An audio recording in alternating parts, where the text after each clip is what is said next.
Hello everybody and welcome back once more to Anime Yay or Nay. I am TheOutbackAl. I'm Yin and Young.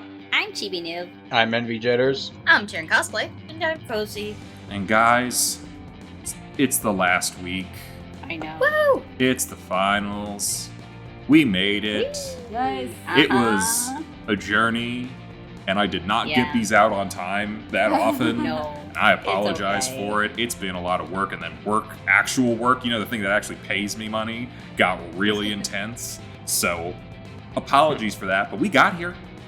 We got Yep. We got here. Hey, Cece, how's that scarf going? Did you get here? Getting here slowly. Hey, are you still showing your progress on Twitch and TikTok? I am. Let's I'm plug live streaming that. Most nights. I haven't done too many this week because watching the homework took up a lot of time, but Mm-hmm.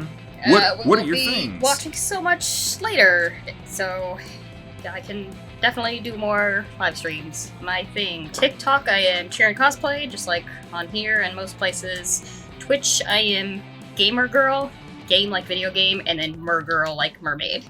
Yeah.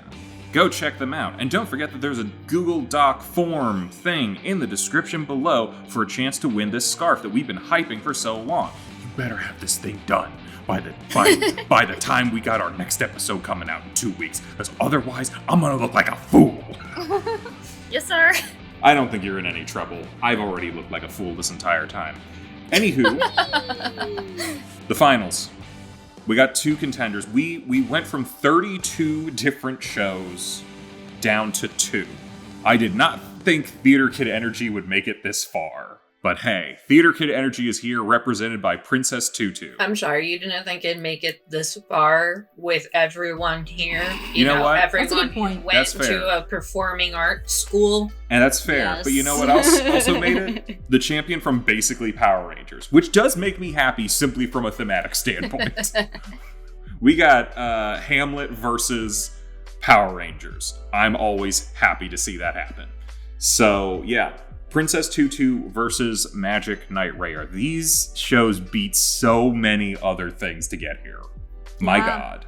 And we finished them out by watching 4 episodes. We're totaling 13 for the whole thing that we've watched. 4 episodes apiece. We actually finished season 1 of Tutu.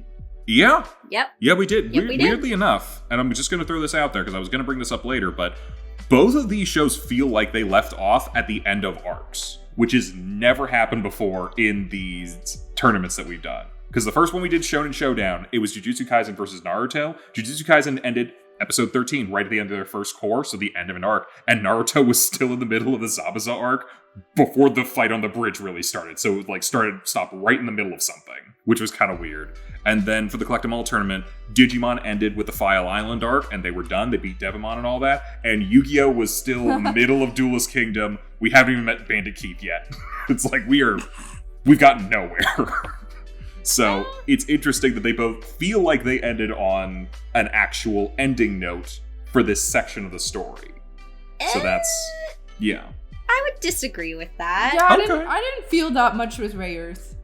Yeah, with RayEarth, they're in the middle of the Rune God arc, Well, is what I would call it. when we get to the Yeah. plot, I'll say why I'm saying that a little bit. But yeah, But why we don't did just finish an arc, though. Yeah. I think Okay, it's, no, I understood a small that arc. portion, Started a new but I'm one, like, yeah. overarching plot. No, I yeah, didn't I think hear you. so. I hear you. But yeah. So why don't we get into it? We've already started talking about it, but let's talk more about it. Princess Tutu. We'll start there. We finished the first story. I actually don't know where it can go from here because we've beaten Princess Cray.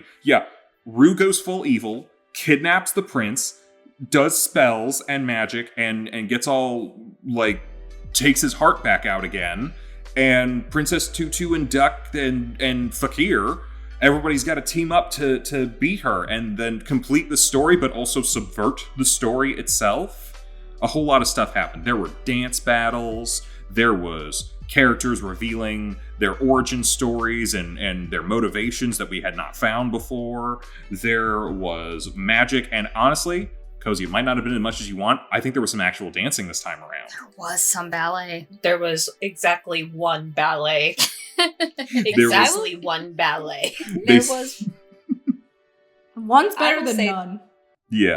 One was better than none, for sure. And I think, like, during stronger character moments, like, they had them doing, like, more intense dancing. What we got with Fakir and I want to say it was episode, like, 11 or 12, maybe. Yeah. Yeah, that is the one ballet.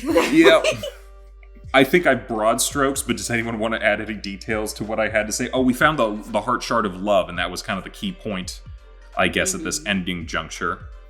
Miss Adel turned out to be a puppet. Yeah. And we burned her for warmth. I kind of saw that coming a little bit. Yeah. And we burned her for warmth. Oh my goodness. She makes a Yeah, I nice didn't see that part. And danced on her dying corpse. Yeah. So, do we just want to start going into opinions? Get it going? Yes. Alrighty. Sure. Cozy, what did you think of this plot? Oh, no. I never start these things. You do sometimes, because we rotate. Not at, like, the very top of the episode. Alright, that might be fair. Oh boy, what a week to be going in with no notes. No! And me not giving as detailed of a description. What a fool I am. Okay, well, obviously the plot plotted because we wrapped up a season here. And they definitely made it, so if season 2 wasn't made, it was a pretty conclusive ending, even though it leaves a lot up in the air because there is more content. But I feel like a lot of the plot this week was character driven. We got some really nice advancement with Fakir's personal arc and what's going on with him. Duck admitted to being a duck. Oh no. And like that did kind of run throughout all 4 of these episodes. Like Fakir's struggle and Duck's struggle and how they both want to save Muto. But it both makes them in conflict as well as working together. So, like, I feel like these 4 were a really nice batch to be grouped together, but there's nothing really to complain about, so I'm a yay. Yeah, I feel pretty similarly. I do like that we've kind of dropped the episodic format right for these last 4 episodes, and it almost kind of like goes completely all the way through as just this singular plot of we found the shard of love, probably the most important piece, at least to Duck, as far as the heart shards go.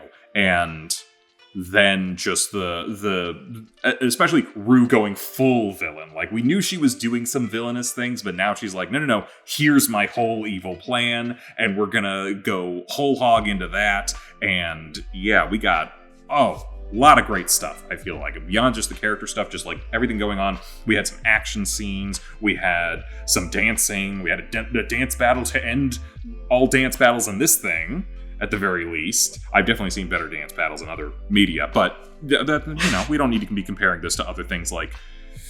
God damn it, you know what? The Starsky and Hutch dance battle was better than this, actually, because it actually was pretty funny. Has anyone watched Starsky and Hutch from 2004? No. I remember the You don't really need, old you don't Starsky need Hutch. to, but yeah, they have a fun disco fight. But yeah, a lot of great things in here. I have to give it a yay. It's a very solid 4 episodes right here. I think personally, I don't know how everyone else is going, but I'm gonna probably like stick to these 4 episodes for the individual things, and I might go like what the full 13 are for whenever we do the final thing. Okay. Makes sense. Yeah, that seems fair. Okay, yeah, I would also give these 4 a yay. I think they did a really good job of wrapping up the season and making it focused on the characters. So I feel like I'll have a lot more to say about the characters than I do about the plot, because as Cozy said, it's pretty character driven. But I feel like overall the plot did a really nice job of wrapping up each character's arc and the role that they play in the story versus like the role that they want to play. And they kind of had like the showdown with Princess, what's her name again? Crazy. Something Yeah, like that. Princess Crazy. But also in a way like Drosselmeyer, because they kind of like beat his story, which was interesting. And it was kind of like they had a moment where like Crazy was interacting with him, which was interesting. Because I don't think we've seen somebody like talk to him that way before. He kind of just narrates. She broke the 4th wall. Yeah, she broke the fourth wall. which I thought She's was too cool. powerful. He talks with Duck. Yeah, but First episode. she doesn't seem to like talk back in the same way, you know? Yeah, like, but control that- the narrative. I think that was God talking to someone.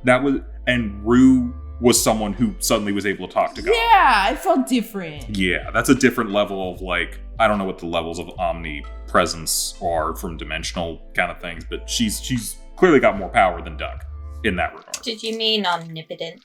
Something like that. There you go. But yeah, I felt like that was an interesting development, and it made for like a good climax along with the dance battles, even though, yeah, they could be a little more dancey, but I feel like in terms of plot, it did a good job of driving it forward. I feel like it wrapped it up nicely. You know, if they didn't get a season 2, I think this would have been satisfying enough, but I don't know. I do feel like season 2 is still warranted because I feel like there is more going on with Drosselmeyer than what we've seen. And maybe the other characters too, like maybe Fakir, I feel like Rue didn't really have like the most satisfying of endings because she was just kind of like the villain, right? Like I feel like there's more going on with her though. Like that was more crazy than Rue, I guess. So I feel like I would be interested in seeing season 2. Like it set it up nicely to have more going on later. But I guess if it hadn't moved forward, this would also be fine. So I'd give it a yay. I think it did a good job of wrapping up as a season 1. Yeah, I would agree with all points that have pretty much been said so far.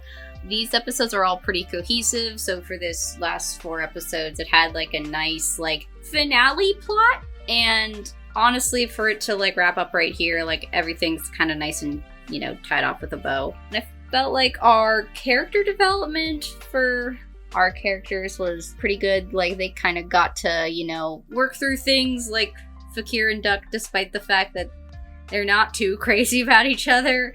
They actually end up working together for, you know, their common goal of saving Muto. And yeah, I can't really say anything else that hasn't already been said because I think this was just a good ending for a season 1. Yay! Yeah, overall, I didn't mind the plot. It like everyone's been saying, it wrapped up its season well enough, and I do have more things to say under the character section, but yeah, it wrapped up at least the main conflict of, you know, Rue being Princess Greyhee and, you know, trying to stop her from taking full control of the prince's soul. So yeah, I thought it wrapped it up pretty well, and I can see why there's a need for season 2 with some of the extra stuff in the background. But yeah, overall I can't complain too much about the plot. Pretty much the same as what everyone else has been saying, except did they say why she didn't turn into a speck of light after confessing her love? She didn't confess it. She danced It's it. verbal confession. Can I? Yeah, but she did. Because It's a she did loophole. it through Yeah. dance. But she did at the end. She said, "I love you," and then she like gasped and covered her mouth. And Greyhee was like, "Haha, I got you." And then the prince was like, "Duck, I'm here." She didn't say it out loud. She didn't? It looked like she was saying it out loud. Yeah, I think she It was said internal. it. Yeah, She thought it? monologue. Yeah. Yeah. Might I throw Yeah, out there? it's The whole thing was her monologue as she Yeah. was dancing. She was just dancing. No one else heard any of that. But I do want to throw out that it says she disappears in a speck of light. I'm wondering if what's actually going to happen if she confesses her love. She's just going to turn into a duck, and then no one's going to see her waddle away as a duck. Because she kind of does poof as a speck of light whenever she I mean, transforms. It doesn't The only person who would know is Fakir, though. He would Yeah. know it's her. True. It does not say duck disappears. It says Princess Tutu disappears in a speck of light. Yeah, So that could be. in a transformation, Princess Tutu is gone. But then was revealed a duck. Just a duck. Yeah. I don't think of anything else to add. All right.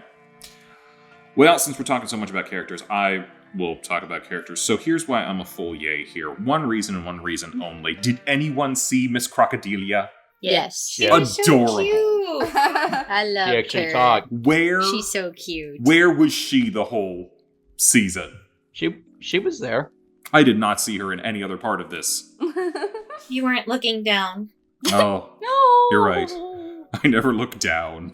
That's the problem. That's why I would never find Duck. Yeah, I think, well, okay. There are characters here we don't like. I think that's fair to say. The cat has never really been great to end for anything other than that one singular goat storyline that was kind of funny. And maybe the thing where he was finally attracted to an adult. And her friends suck. They just suck. She doesn't have to hang out with them anymore. Now that she has made friends with Fakir and maybe Muto, I don't know. Maybe she can hang out with them. They seem better. Like, I don't want to say good. Question mark. Well, Fakir has been very mean and just bad.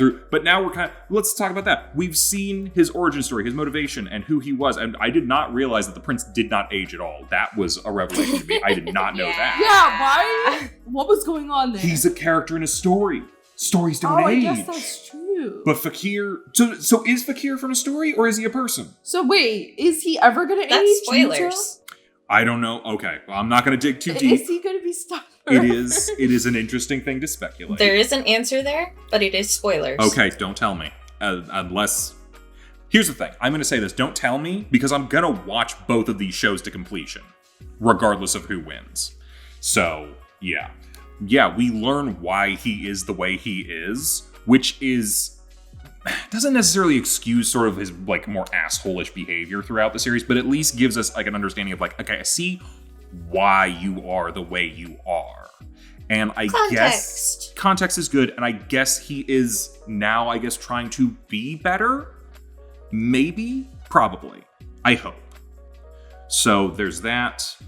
We learn a little bit about the prince and who he is as a character and why he does what he does. Duck's doing their thing of like overcoming their own feelings of inadequacy, and I think at this point we'll just call it imposter syndrome. She does not feel like she's deserving of anything that's happened to her. I don't feel like so, or I mean at least in the good things She's of like just a duck. Yeah, she's just a duck. We really got to count how many times she said that. Guys, I feel like that's going to become my new catchphrase every time I'm down. I'm just a duck. Just a duck. It's okay, because the duck tattoo I got has a knife. Yeah. I'm just a duck, but this duck chooses violence. So yeah, her arc, good. But we've been kind of seeing it throughout the series as well. So these 4 episodes were just kind of the tail end of that. I do love Rue as the villain though. She goes full villain, and it is really fun to watch. And yet at the same time, she's also like, there's more going on. Now, is it really Rue though? It's Rue Crahy. Like, I feel like they said something about like, I was always Crahy. I just forgot that I was, and that was Rue. So it's one of those situations of like, I just forgot how evil. I don't know. But either way, Rue and Crahy as a combination, I guess, are very interesting. They're clearly conflicted about what they're doing, but they're also, like, what they want is one thing. Like, they want to be loved, but maybe they don't fully understand what love is. And it's all this. It's very interesting to me, but also, oh, she's doing so good as just, like, this really, like, just, I'm just evil villain. Evil witch, casty spells, things, and I like it. So, full yay. Yeah, I would give a yay to the characters, too. I think I've consistently liked the main characters in this for the most part, except I was conflicted about Fakir before, but now I think they did a good job of fleshing him out with his background, and his relationship with Duck, I think, kind of improved him a little bit for me. I think they had like a good chemistry and like worked well together. I don't know, like I felt like they could go deeper with that. Actually, I don't know if season 2 does, but I feel like their relationship could be really interesting. So I would like to see more of that. And I think she saw like the good in him, which was like, I don't know, help me out. What? You're having a He revelation. cried in front of her.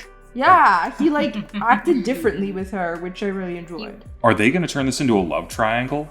I could see it. I could see Duck and Fakir. Yeah. It's a love square. No, love let's be square. honest. Fakir's Okay. also into the prince. it's It's a literal Into the triangle. prince. I don't know. Okay, let's not discriminate. It's just a polycule. Yeah. Okay, fair. I think all of them are a little into each other. There's a way of figuring this out. Oh yeah. Either way, I think the only two who would clash are Fakir and Rue. yeah. True. Wait, Rue's involved? I thought we were just talking Duck. No, Rue's involved. Oh no, She's all in 3 of it. them are in love with him. Yeah. Yes. Okay. Muto is at the center of it all. Yeah, Rue's in love with Muto. I thought it was going to be Duck, Fakir, Muto. That was a triangle I How was dare talking you about. kick Rue out? Nah. It seems Rue She- left the story. Rue is gonna still be She's in the not story. done yet. Okay. Yeah, I alright. think she's still a main character. We're just gonna end of Riverdale this, essentially? Yes. Maybe. Okay. But regardless. It's a polycule. They're all into each other except for Rue and Fakir. Yeah. Yeah, it seems that way. But yeah, I really liked the relationship between Duck and Fakir. Hope it goes somewhere. I don't know. Maybe I ship them more than her and Muto. Good for that. And then I liked what they did with Rue, definitely. I like her dark magical thing going on. I like how she's kind of like the opposite force as Princess Tutu. And I think her conflict is really interesting. You know, like she's got the Cray-he in her, but she also like just wants to be loved and wants to be with Muto and everything. I like what's going on with her and I would like to see more of her, so I hope she continues to be fleshed out in season 2. But I think this like wrapped up like some of the Cray-he stuff pretty well, but I feel like Rue, we're kind of still left hanging a bit with her story arc, but I think that's because maybe we can do more with it later. I feel like Duck got wrapped up really well in terms of like her confidence and everything. I think she's overcame a lot of stuff. And who's the other one? Oh, Muto himself. I think he keeps getting the shards, you know, he's doing a little better, I guess. And does he confess to Princess Tutu? I don't remember.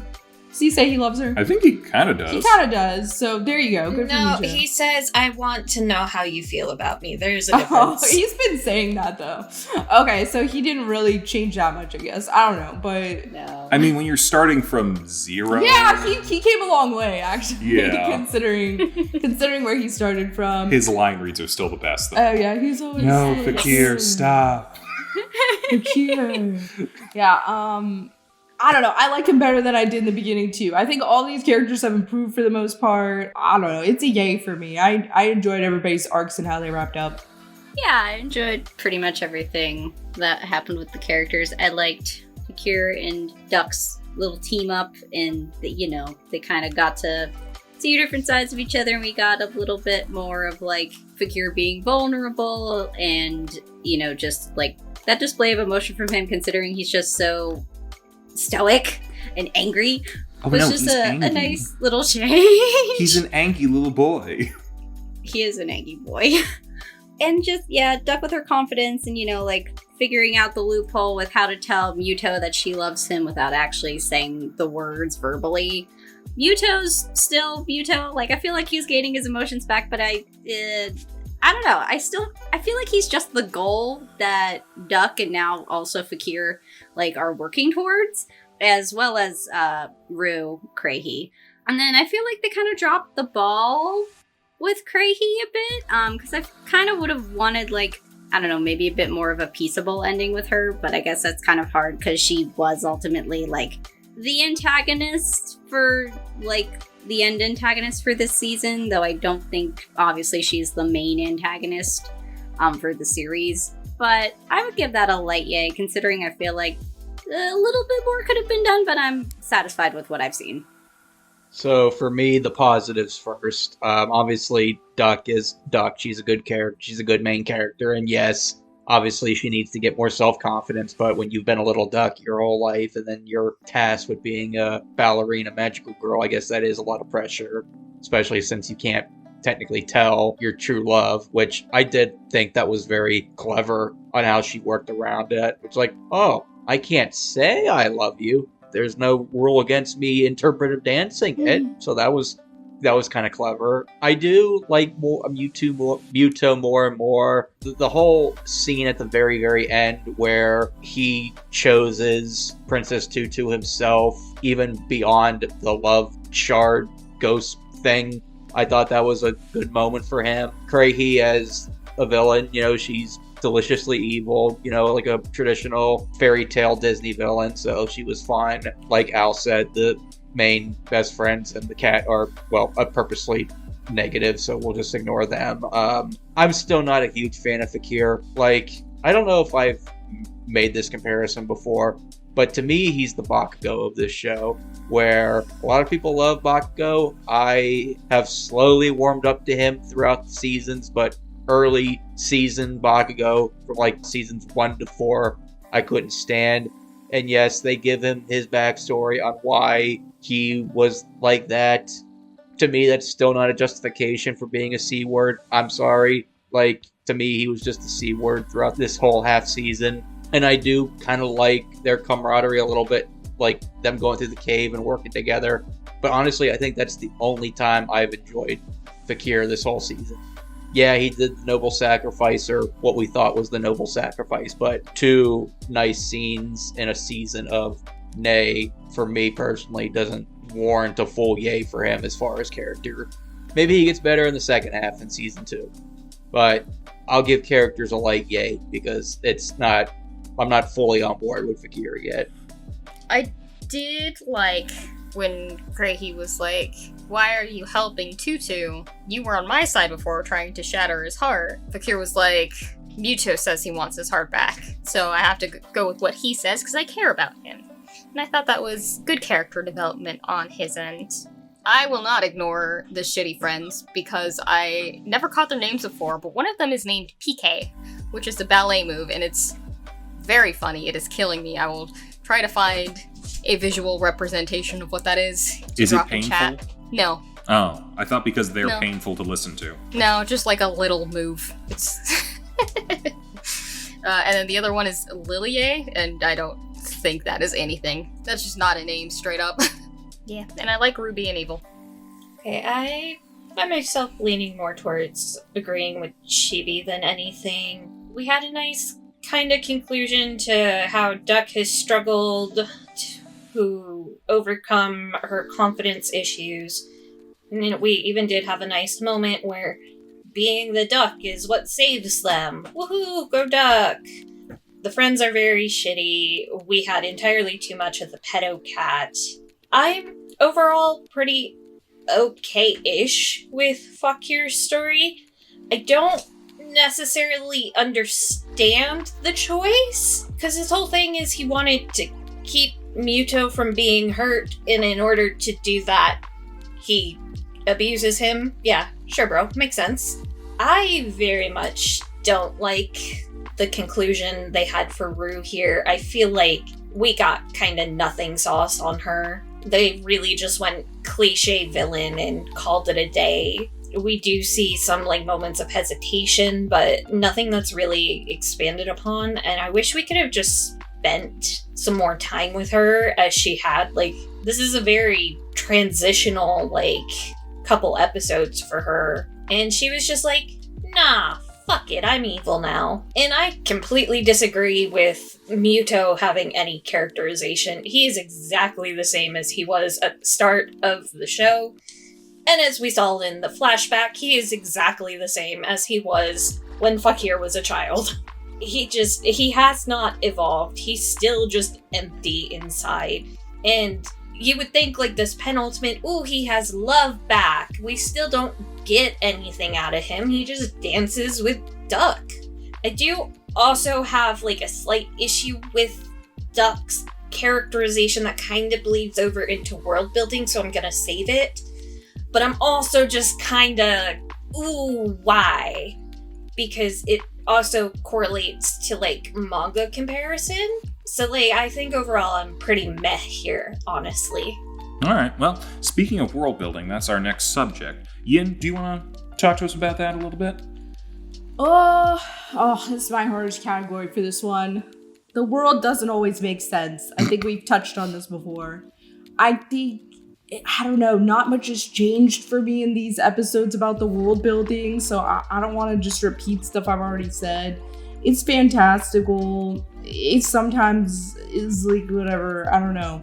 But we got a little bit more, I guess, about the roles that they play and stuff. And they beat Drosselmeyer's story, so there's that, if we're gonna count that in world building. But I don't have that much to say about it. I'm still a high meh to a light yay, because I like the vibes, but it doesn't make that much sense. I also I was interested while I was looking stuff up. I realized that the anime came before the manga of this, and I had no idea.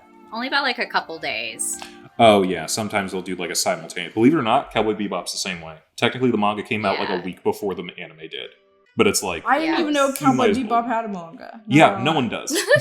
Do you know it was originally just there to sell toys that were supposed to be their spaceships? But they ended up... It's the best toy commercial ever made. Fuck the Lego movie. Cowboy Bebop. Well, yeah, I don't know. I guess I was just surprised. I thought this was like a manga way before it was ever an anime. So that was like interesting to me. But yeah, I don't have much to say. It's like a light meh to me. Yeah, I kind of agree. I feel like whatever world building we sort of have already had, that's all we've really gotten aside from like the couple little things with like building out. And granted, this is also in like the character portion, but like sort of building out Fakir's story a little bit, just sort of like defining his role and what his role is in the plot and things.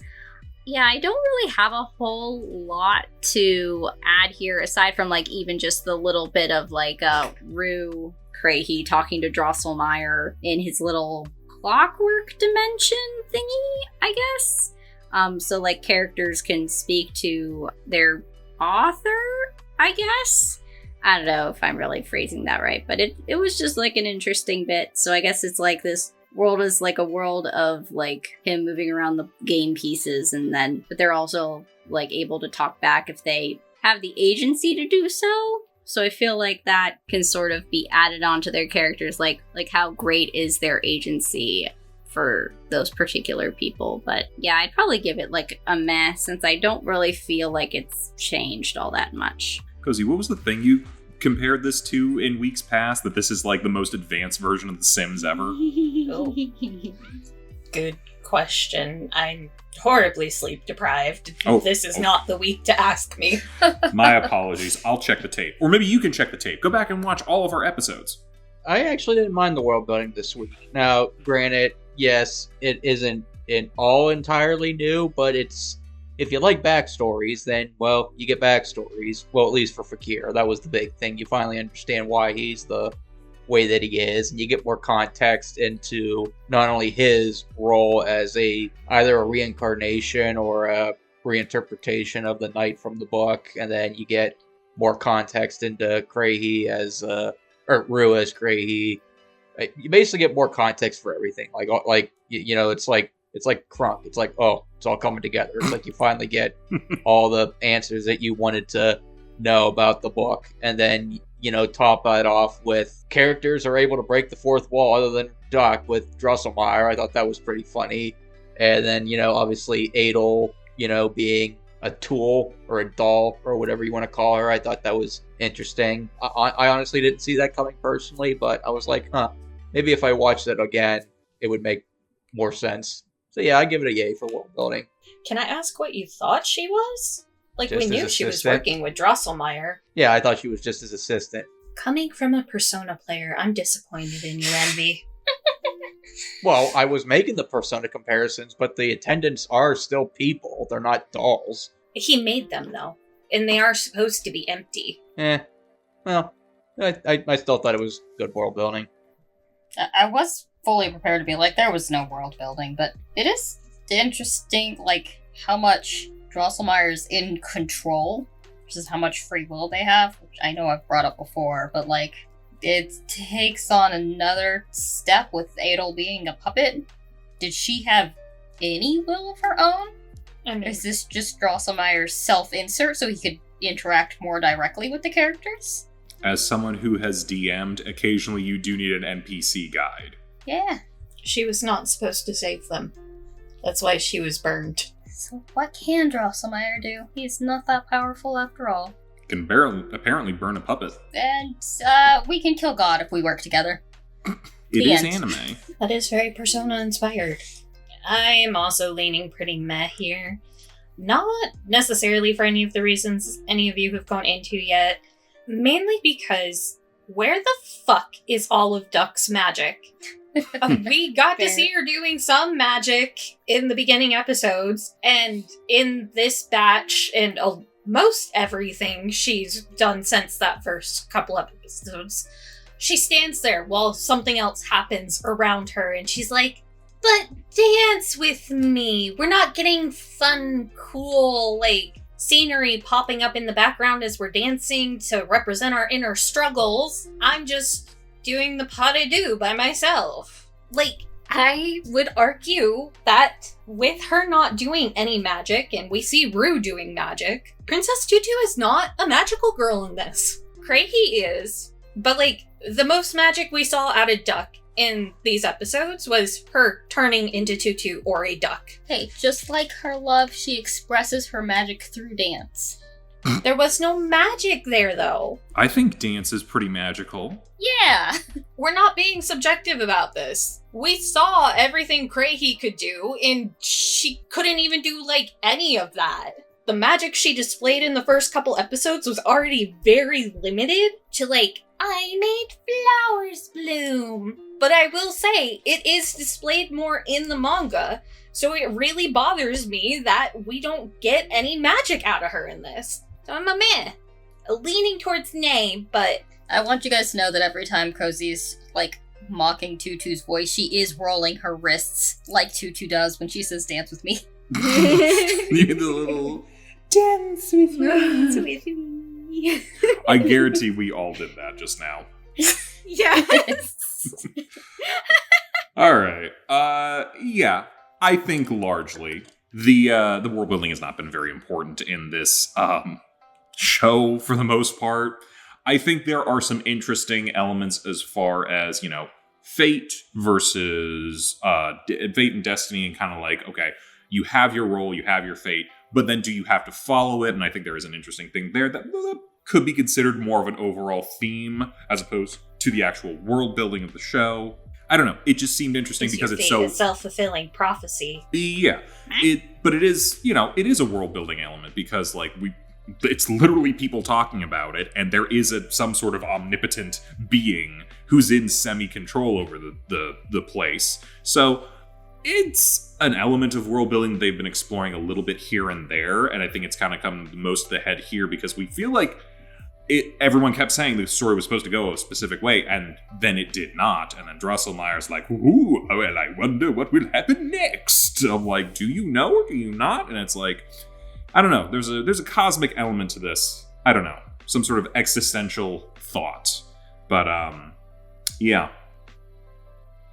Rue's powers are cool. I'll say that. It's cool to watch all of her crow magic at work. So that's kind of a world building thing. I think I'm a maybe a light yay here. Yeah, So- with cool magic. Yeah. Sure would be cool if someone else had it. What if they teamed up and became a magical girl team where one dances and one does magic? Yes. That's what we need. Well, then Yeah. it's still not a magical girl team because there's only one magical girl. Hey, is what's-her-face, Madison, not part of the team in Cardcaptor Sakura? She's not a magical girl. But she's on the team. You of all people I know are not undervaluing Madison. Okay, I think we've learned in this tournament there's a lot of ways to be a magical girl. Like, those mermaids just sang That's at fair. people. That's like, yeah. They were Yeah. also gone in round one, so that might not be the But you know best what example. I mean? They're still magical. That's fair. You know what? Why don't we move on into production? Chibi, Yeah. tell us what you thought. I mean, production's been the same as it's been. Aside from, like, the fact we got some more dancing, where we, you know, saw the characters, like, doing a bit more impressive animation than what we've seen them doing in previous episodes. Fakir's was definitely, like, one of the more intense sequences that we saw in these 4 episodes. And I will say, like, that last episode had ballet. It had But- ballroom. Oh, that's fair. That's fair. But also, it was to kind of, like, I suppose there were parts like that they did for the animation to like show her doing the duet by herself, and I was just kind of like, I understand what we're going for here, but I don't know. It's not really working for me. So I'm gonna give it a light yay. Yeah, I mean, we got some new dance moves, I think. Maybe. I think there were some new dance moves. The final dance battle, bro, was kind of cool. I mean, it literally was a dance battle to determine the prince's heart, so I thought that was interesting to have a final battle with just dancing. Overall, I would say I don't mind the art style of the show, and I don't mind the tone and the music. I will say, though, if the show were to get a full-on remake, I wouldn't mind that either. You know, keep the same aesthetic and don't try to modernize it too much, but I think with newer technology, you might be able to yet again, a lot of shows nowadays CGI the dances. So maybe never mind. Maybe keep it the way it is. I'm losing my train of thought. It's a light yay for production.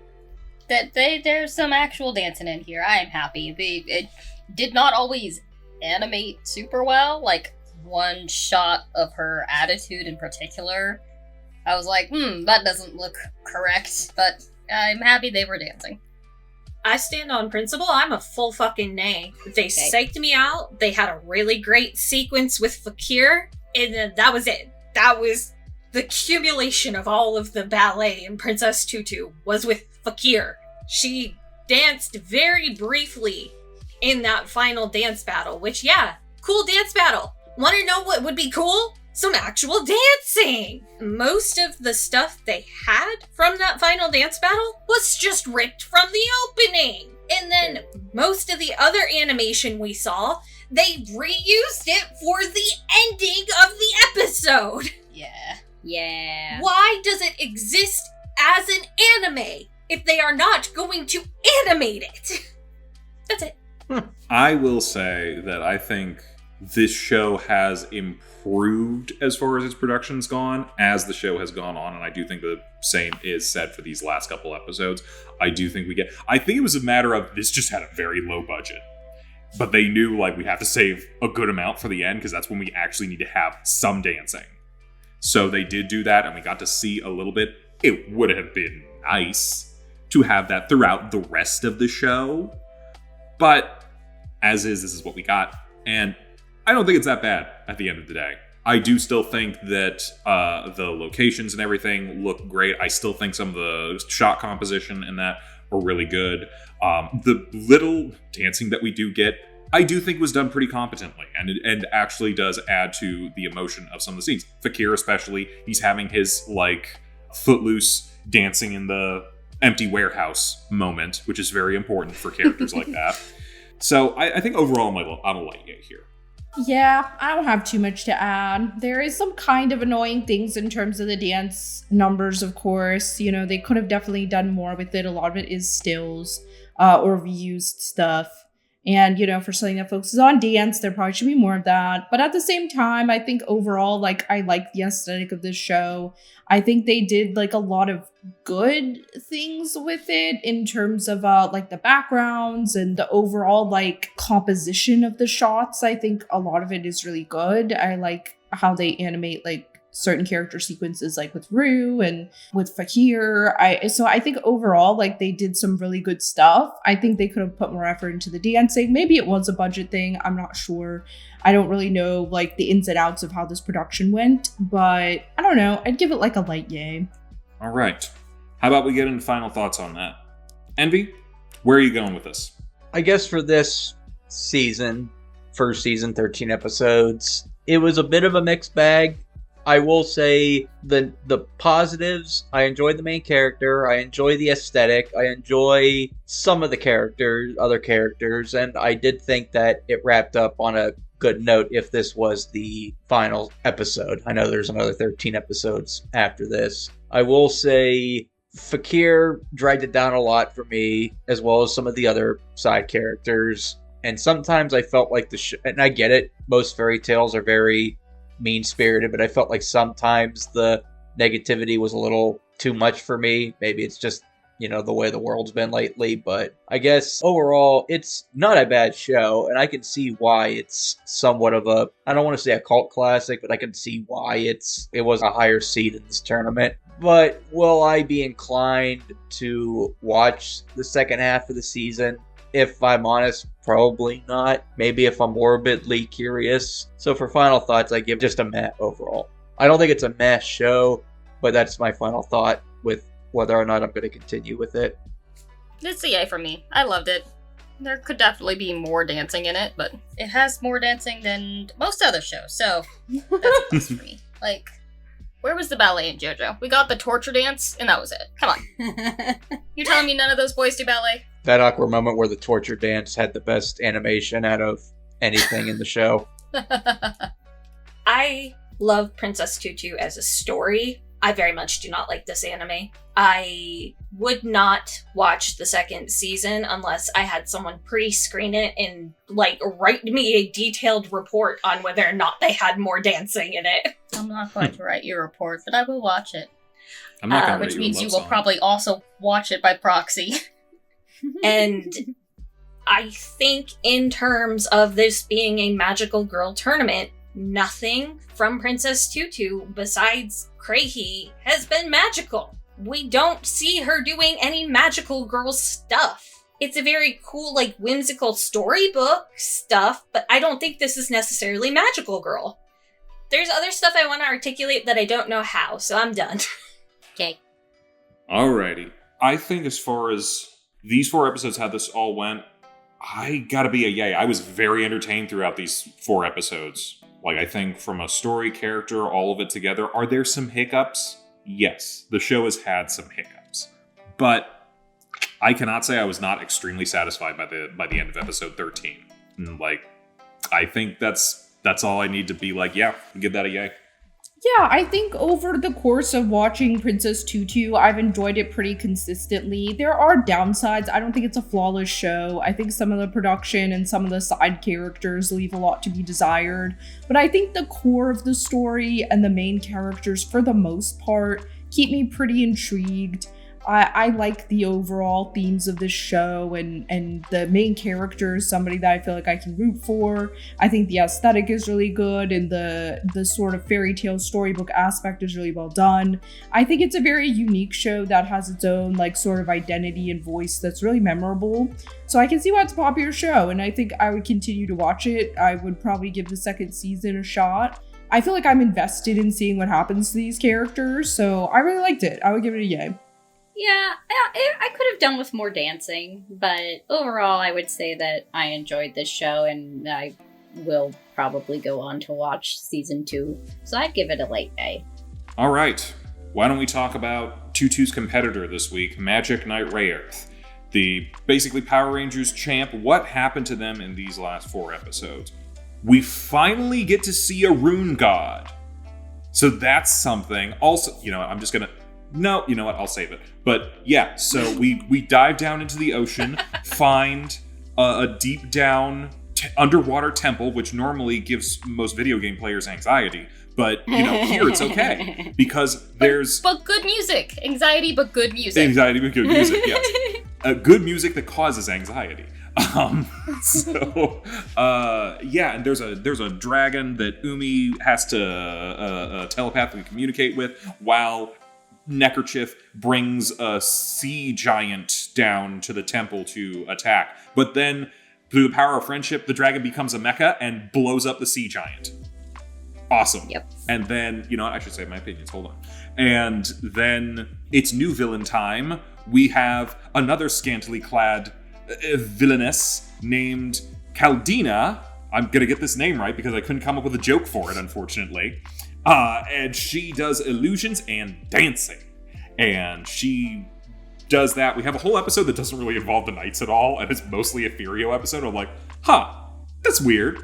That made me feel like that one episode of Pokemon where Team Rocket's the main characters, and then at the very end of the show, Ash and the rest of the gang are like, hey, you guys feel like we missed out on something? I don't know, kinda, yeah. And yeah, so she's in it for the money, but she's also very nice to Neckerchief. And then they team up, and they're going to try to kill the knights through the power of illusion and giant monsters. But then someone literally slaps some sense into Neckerchief and says, hey, stop being an asshole. And he's like, okay, I guess I shouldn't be an asshole. And then he tries to save them from the girl who, it turns out, okay, she's actually not that bad either. Okay, these evil people are not... we're getting a lot more nuance than I was expecting here, out the gate. And things happening. Yes. Did I miss anything? I feel like I probably missed some stuff. Floating island in the sky. Floating island in the sky. To be fair, we did see floating island in the sky already. We did not see floating shredder in the sky, though. That's new. Alrighty. Cece, what do you think of this plot? Don't look at me. This is... I feel like this is normally where Cece would, cheat off of my notes just a little bit. Just a little bit. What, my perfect description isn't good? I've literally already forgotten it. You know what? I'm gonna say, plot was a little. This didn't feel like 4 episodes. It was over very quickly, and I was kind of like, wait, what happened? Okay, fair. These episodes are not the stickiest. Is it they're not the stickiest, or we were both half asleep? I wasn't half asleep. Yes, you were. No. Anyway, go ahead. I agree with Stacey in that this did not feel like 4 episodes. Like, when the credits rolled and the screen went black, I was like, wait, that was all 4? But I mean that in a good way, where we had such natural progression of the plot as it was going through. Like, I wasn't even noticing the breaks between the episodes. And it does feel like this was a nice, concrete little section for Ascot more than the girls. We got to see some of his relationships with the other villains. We got to see how he is in relation to Sagato. We got to see him get bitch smacked, which was so satisfying. Thank you, Umi. And, like, ultimately we got to see, like, these people aren't necessarily villains, and there is something drawing them to Zagato, who, at this point, does not seem like the worst guy, besides the fact he tried to kill the Magic Knights. Cool motive, still murder. Well, like, okay, if you think about it. No, I know. That was just too convenient of a joke. Alka-Seltzer keeps fucking up. Ascot keeps fucking up. He's like, whoa, I'm only giving you one more chance. And then they fuck up again, and he's like, one more chance.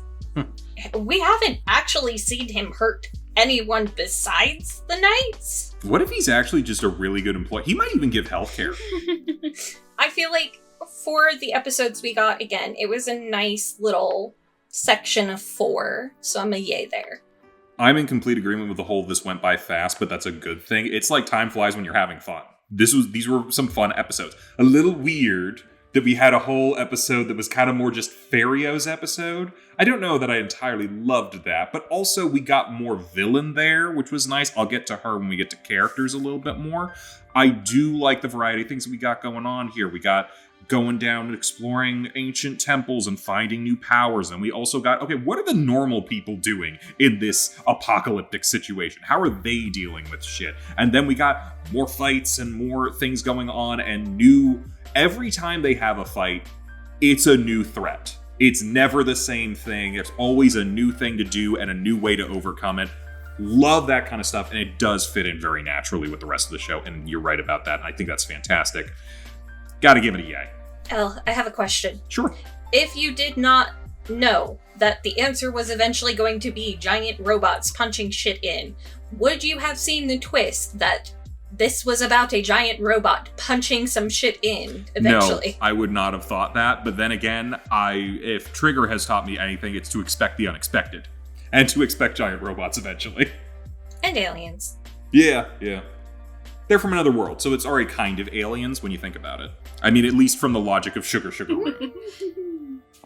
I would say I'd give this like a meh for plot, maybe like a high meh. I don't know. I just felt that the second 2 episodes kind of bled into each other in a bad way for me. I don't know. They just felt like not enough was happening, and it kind of just was too power friendship-y for my taste. I don't know. I just don't feel like it developed in a way that was to my liking. I think the Fakir... I'm sorry, not Fakir. What's his name? Furio. It's a bunch of F names today. We got Fakir, we got Furio, we got Fu, we got Fuck'em. Another man. Furio. I don't know. I'll talk about him and Fu more in the characters, but I don't know. I'm not pleased with like his episode too much. I think the first episode was pretty good. I don't know, but I think it has its strengths. I think I really like the adventure and fantasy aspect of this show. I think it does some really good things with some of the characters like Umi. And the stuff with the dragon I thought was really cool. So I like a lot of aspects of the plot here. I think it gets kind of like bogged down by some other stuff. And I don't know, it just feels kind of not slow sometimes, but like just... like not enough was happening in the last 2 episodes for me. But I think it still has parts that I like. So I'd give it like a high meh, I think. It was like pros and cons for me. I'd give these set of 4 episodes like a light yay. I really enjoyed the water temple where we got to meet Celis, who is the rune god. I enjoyed that episode quite a bit with Ascot and all of his creatures as well. Episode 12, I honestly thought was interesting. However, I could have done without Furio being in the episode. I feel like if we had just taken him out of it and tossed him over the hillside and it was just focusing on the girls, I feel like the episode could have been fine. I just feel like he didn't need to be there.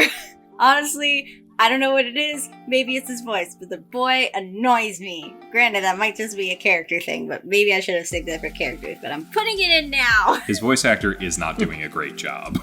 No, he's not. And it's making me mad. Damn it.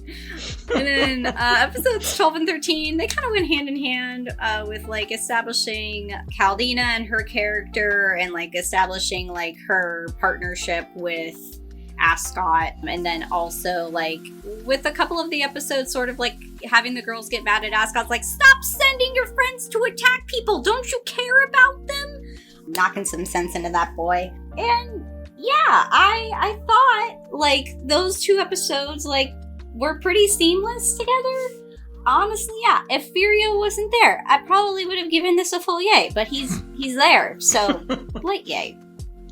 For me, these are, I don't mean this in a bad way, but to me, these are like journey episodes where like they're not, I don't want to say they're inconsequential because obviously they're not, but they feel like they're episodes that you show in the middle of the season to show the characters on a journey rather than, you know, a big climactic episode or a big emotional moment.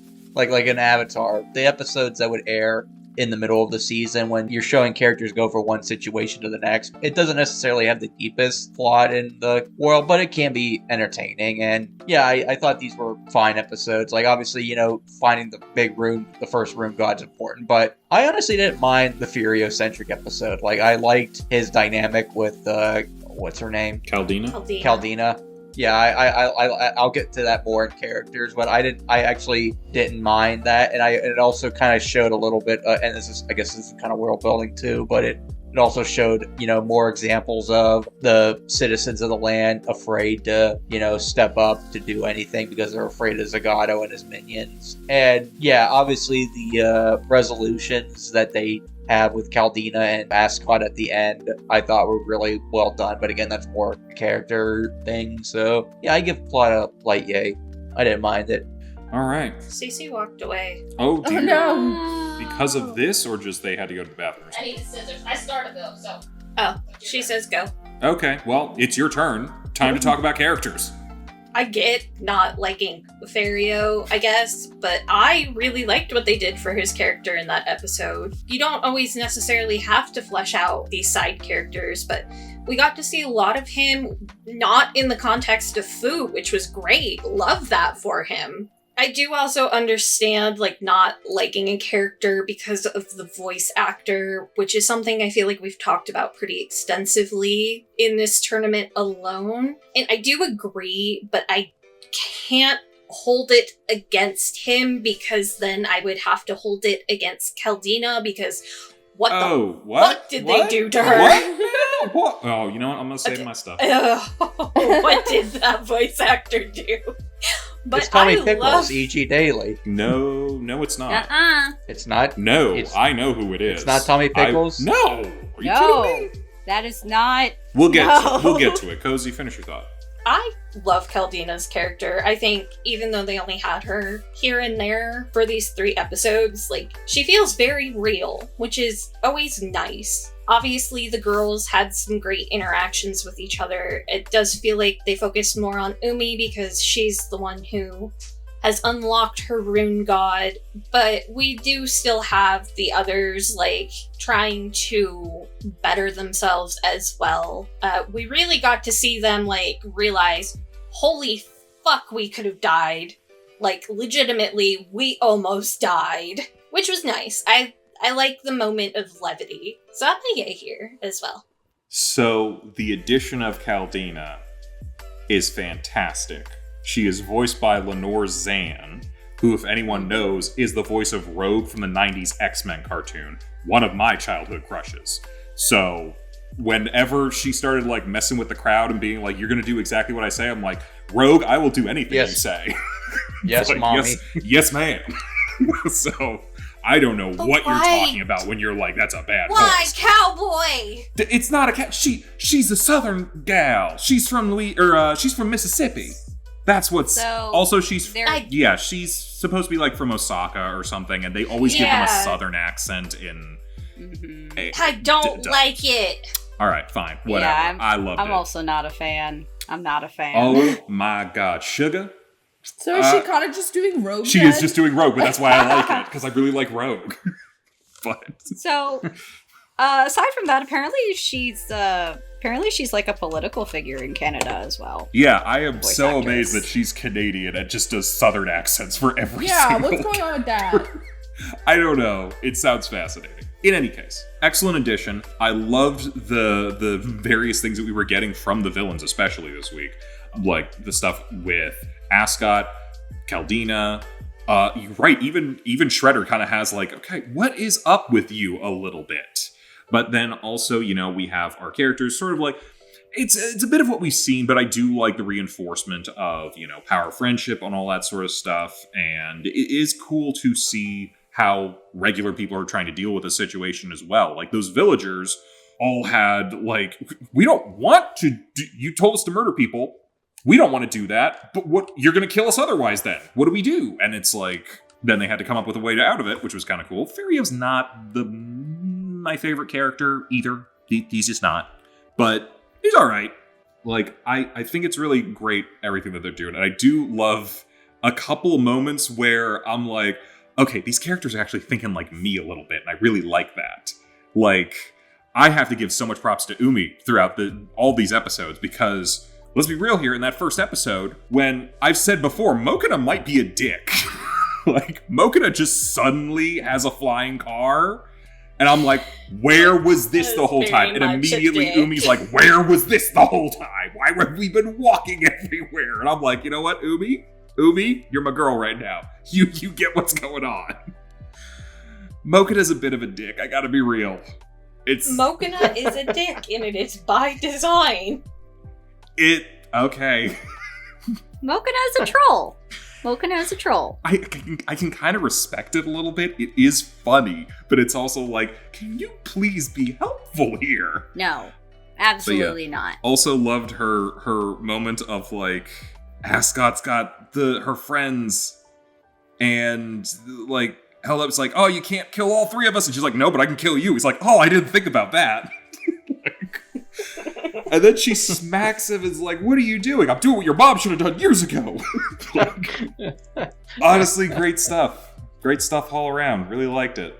And I couldn't help, this is just dumb on my part, but like when they got to the temple and I saw like the mural of the dragon, all I could hear was English dubbed Seto Kaiba being like, oh my god, it's a blue eyes white dragon. But the dragon wasn't white. Neither is the blue eyes white dragon in the anime. It's blue. Like, people are colorblind in that show. But, yeah, regardless, I think I'm a yay here, because this is just, I like these people. I like these people that I like watching them do stuff. Yeah, I like the characters overall. I really like what they're doing with the girls, like the main team. Aside from I get kind of annoyed with Fu's love story. And I have mentioned I'm kind of a hater of the one dude. Fakir? I think Fakir, Fair whatever. enough. I think he's just like kind of superfluous and he kind of brings down Fu to me. I don't know. Like she doesn't need it. But Yeah. But I really like what they're doing with Umi. I think she's like a big highlight for me, and I like Caldina. I am not a huge fan of the Southern accent. I'm sorry. I love Rogue, but it just doesn't work for this character. I think it works well for I'll Rogue, get to it. but it just like it doesn't fit well with this girl. I think it just could have been done in a different way.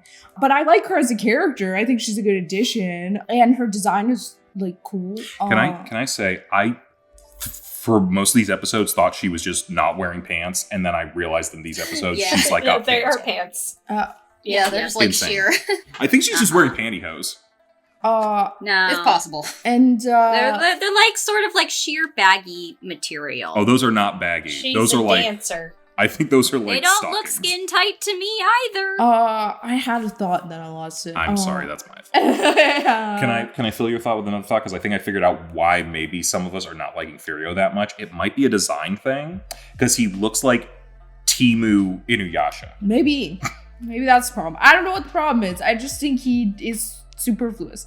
Oh, the power of friendship. Yeah, kind of annoyed me. I don't know. I don't really like what they're going for in those last 2 episodes with the stuff with what's that little guy's name? Ascot. Neckerchief. Whatever. Fred. I don't know. Like, it just, I thought the conversation with him and Umi was a little silly. I don't know. I just wonder. But that wasn't power of friendship. What I found interesting was that felt more like the Naruto, I just beat you up and now, whatever hey, you want to call. we're not so different. We're not so different. Whatever it is, I guess the Naruto thing. Hey Gara, I just kicked your ass, but now that I'm realizing you and me aren't that different, maybe we should be friends. I just think it's like kind of a cop-out thing. I don't know. I don't love when people do that in anime, but that's a pet peeve of mine. It happens a lot in anime, so I can't say it's a specific problem to this show, but this show does include it, so I'm going to mention that I don't like that trope. And I don't like it in Naruto either. No, I love Naruto. We watched a lot of Naruto. We watch a lot of Naruto. I am a big fan. You don't like but... redemption arcs? Well, I like redemption arcs when they're done differently, but this is just like a conversation that happens that it's like, oh, you're right. I don't know. It just feels I've known pain as well. Yeah, I've known pain. I don't know. It just feels like that's not an arc to me. That's just a quick conversation, then everything's good. I don't know. I don't like it. But that's just a pet peeve of mine about those types of arcs. Otherwise, though, I like the characters a lot. I would still give this a light yay. I think they're characters that I like to follow. So I think overall it's really good. I liked what we got for the girls in this in these couple of episodes. I particularly liked Umi. Like, I just sort of enjoyed her basically like trying to talk to Ascot about like, hey, stop being a dick to your friends. I also agree with Yin that I feel like Furia as a character, like, I understand he's Fu's love interest, and like probably because they weren't sure how many episodes they were gonna get with this show, they wanted to introduce like their relationship like early on and sort of like get it more established. But I don't know, I feel like I could have taken that as like, you know, it's just lightly there, but like granted we did get some characterization with him and sort of building him out, but I'm like, I don't know. Do you feel like you would have been okay with it if it was just lightly done, because that is how it is done in the manga? Yes. But not just even that, it's just this feels a little bit more forced. Whereas if it were lightly done, I feel like that comes off as more organic, and it just doesn't work for me. And I just don't really care for him that much. I don't know why. Timu Inuyasha? I don't know. It's like they made him Inuyasha, but then they gave him From Timu. Dren's hair and eye color. Yeah, they had to make him visually distinct, otherwise copyright. Sidebar, but one of my favorite things to say when they kind of force a romance so quickly between two characters who have not known each other very long, because again, they've only known each other for like 3 days. Yeah. That's not even enough time to do a credit check on him. Yeah. Fu, you know nothing about this man. Cozy, you know he only got a 400. Oh, Yeah, boy. it's true. But also, like, I feel like, and maybe I can give them a little bit of leeway with this, because, like, she's 14, like, I don't know, I feel like romance with, like, middle school is always where, like, you develop crushes real fast and you fall real hard. Anyway, I don't know. I think for characters, I'm like a light yay here. Like, I really enjoyed the things with Ascot. I liked Caldina. I thought she was fun.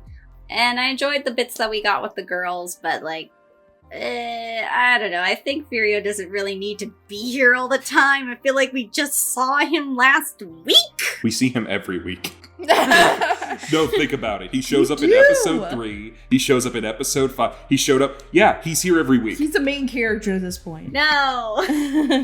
No. But yeah, so that's where I'm at. Well, first off, what was the voice actress's name that voices Caldina? Lenore Zan? Okay, yeah, I want to apologize. I did not realize that was her. She just sounded a lot like E.G. Daily to me, so I want to apologize. But anyway, I obviously, the main trio is still the highlight. I like their dynamic, and I do kind of like how much of a little shit, what the hell is it? I'm bad with names. Furia. Mokana is. Yeah.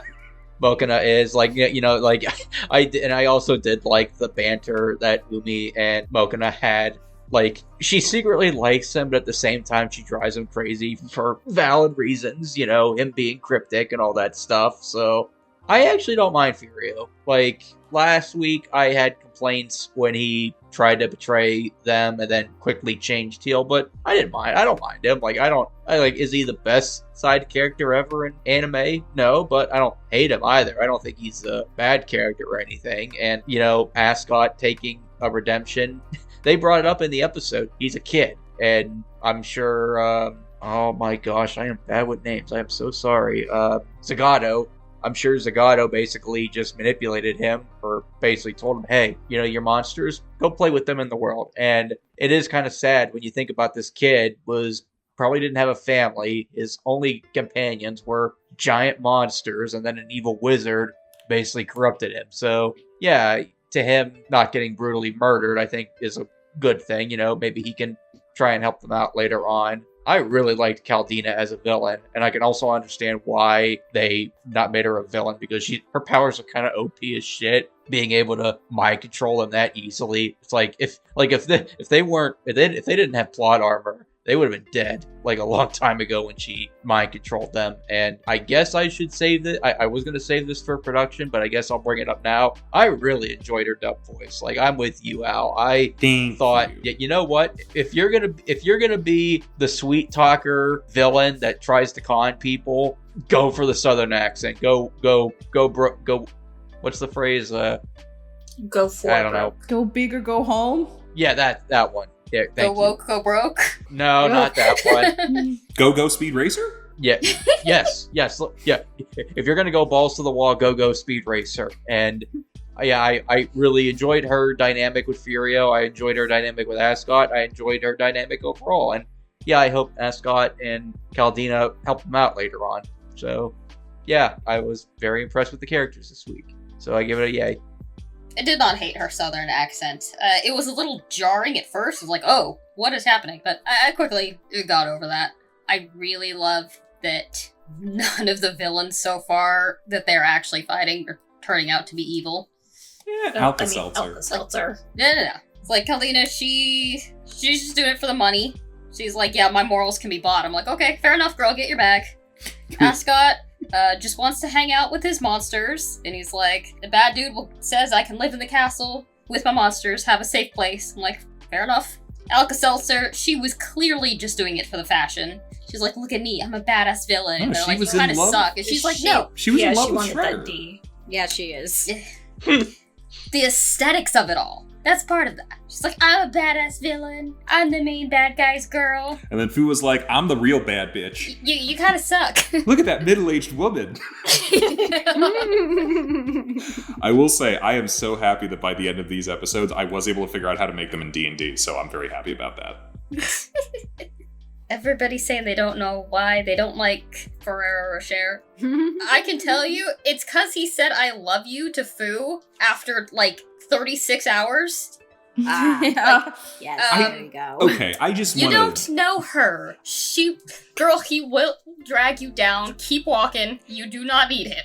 It's not even enough time for a credit check, I'm telling you. Again, Disney. Can I just say, because we keep saying it's like a 3-day kind of thing, they've been here much longer than that, I feel like. Because yes, we did have a but how whole much thing. of that time was actually spent with Ferio? Okay, total Only time. a few days. Yeah, Face probably to 3 face. days. you mean. Okay, all right, I will give you that. But because there You're was right, a whole. I will walk it back. There was that It's whole been plot. 8 hours combined. Okay, all right. Because Umi had that whole thing about, oh, I hope by Saturday I can be in the tournament. Like, no, you're not gonna. We've been here for days, weeks even. Yeah, no. Collectively, they have known Ferio for 3 days. Okay, that's fair. Umi's an icon. That's true. That's also She's fair. replacing. She's replacing Fu as the icon. Fu is getting dragged down by a boy that's nothing. He ain't shit. Yeah, Fu's going for a scrub, and Umi's like, I don't want no scrubs. All right. Yeah. I'm gonna take us Umi into... wants the fencing captain. Oh, Yeah. that's... You know what? Fair. I will say one thing that I forgot. I loved Caldina's reaction. She's like, go murder these people. Then someone murders someone in front of her. She's like, oh my god. I did not think you would actually stab him. Okay, I'm out. I'm just gonna take my money and leave. This money.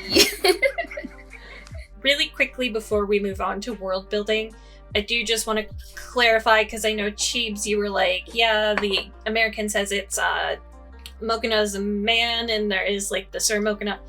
Mokina is based off of one of the authors who makes up the 4 mangaka of Clamp, who is also titled Mokina. And I can only guess based off of all the times an iteration of Mokina presents in Clamp works that she's a little shithead. Oh. I would say I didn't really find pronouns for Mokina in the manga volumes that I have. At least not that I could readily see. So I don't even know. Just from Kodansha's translation, because those are the ones I have. Question. If there's 4 mangaka and one of them is Mokina in that, are the other 3 based on the other ones? No. Oh. Mm-mm. I thought that might It would be a fun assumption, but no. Oh. Oh well. Are they all the same, like, critters? Because I know there's more of those critters. No. I don't know why the decision was made to make a character based off of her, but they did. Let's be honest here. There's always like that one person that you know that you're just like, okay, you should be a character in something, and then they just put you in. Because, like, You're a little shit. We'll immortalize you. I'm gonna look it up right now, but I don't even think she was one of, like, the leads on RayEarth. I'm gonna throw out, like, it really doesn't matter. Like, you guys remember Seuss from Gravity Falls? Yeah. Apparently he's based on someone that the creator Alex Hirsch actually went to school with. No one knew how old he was. He was just a student there, same time as them, and he was just a weird, cool guy. And they're like, I have to put you in this show. That's fair. So. Yeah, so she was in charge of character design, composition, and illustration on Magic Knight RayEarth. She's led some of the other projects, but, like, one of the other mangaka was like, no, this is you. This is how I see you. Super powerful, but also a dick. Alright, well, why don't we talk about world building a little bit? We've got fucking mechas. That's cool. Yep. I'm not gonna geek out too much, because we got a little mecha. We can get a whole mecha thing going on. But, like, I think we are still... It's continuing to do what it has been doing and doing well, which is presenting us with new elements of the world, creating threats out of those elements, and then having to find new ways to overcome said elements. Between the water temple and getting down there, and the giant that was so big they had never fought it before, to where you now have an illusionist and someone who can manipulate your thoughts in that, on top of multiple new monsters and new monster designs and different things like that to fight. And again, the living, breathing world that exists beyond our main characters feels fleshed out and really full. I love it. I love this world. This is a great world, and it's a great fantasy world, and I love it. So yay. Yeah, I would give the world a yay as well. I think one of this show's strengths is the world. I think they do a good job, like, each episode of making this world feel... It's hard to say real because it's a fantasy world, but making it feel like a very fully fleshed out fantasy world, you know, and one that they really conceptualized well. I can tell, you know, they made a lot of notes and really, like, thought through, like, how these systems work and where the characters would be going, and they make it feel really organic and interesting. You know, it's an interesting world to be in, which is good because, I mean, all of our time is spent here in the show, and I think it's worthwhile. I really don't have any complaints about the world building. I think it's good. Yeah, we got world building with the Rune God. In episode 11, established, like, what life is like for villagers in this world. So things that they're sort of going through, given the fact that this is, like, a magical place. And then, yeah, we got to see illusory magic. That's just what I'm gonna call whatever Caldina does. Which I thought, like, gave us a couple of new little things to nibble on. So, I'll give it a light yay.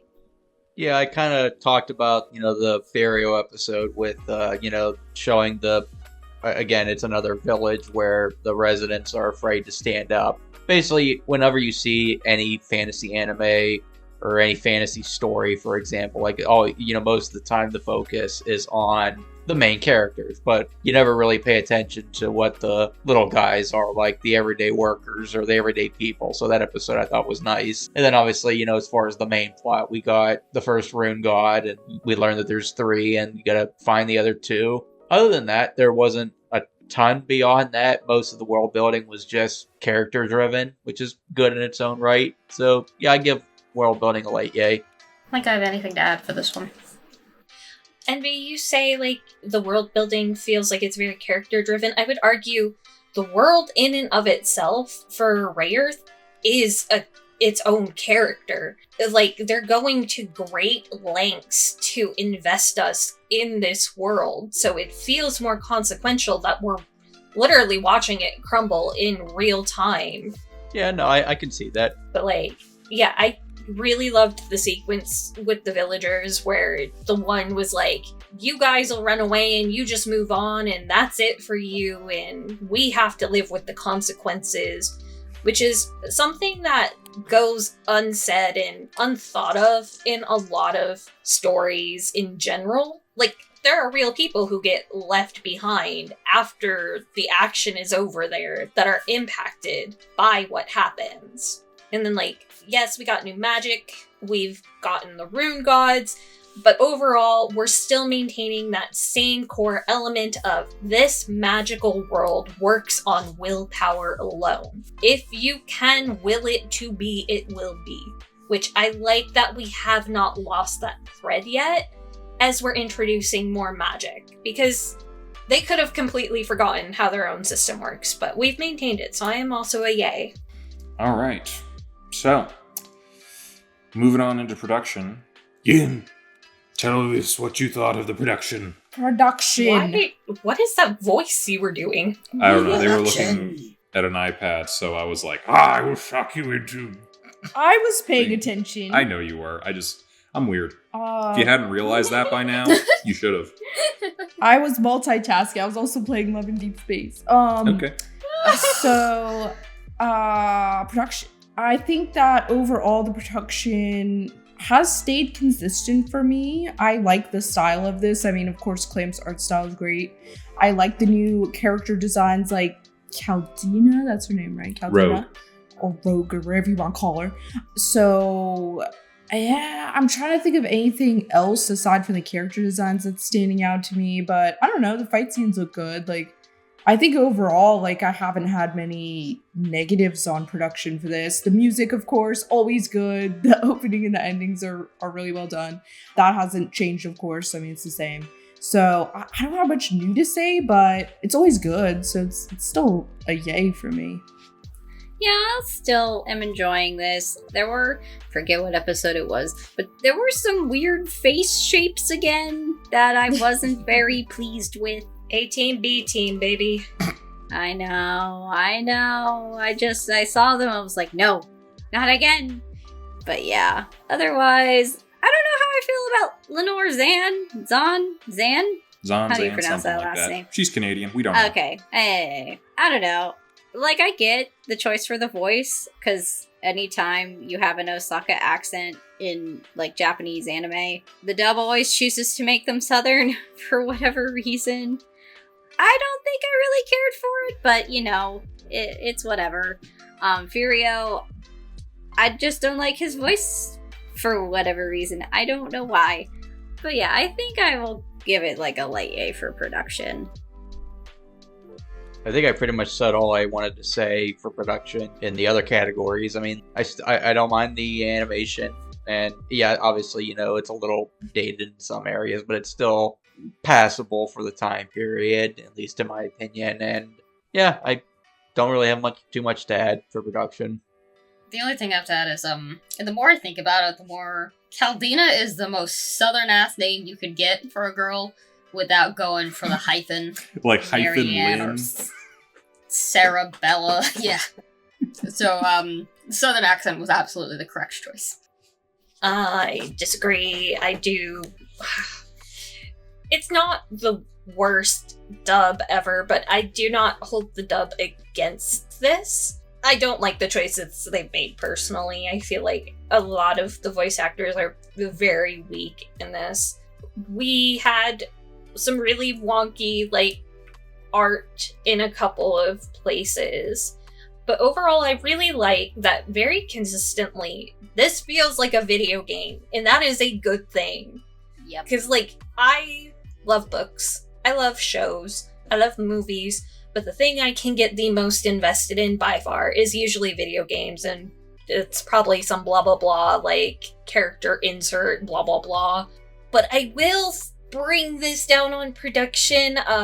I don't like how much they force the romances in the anime.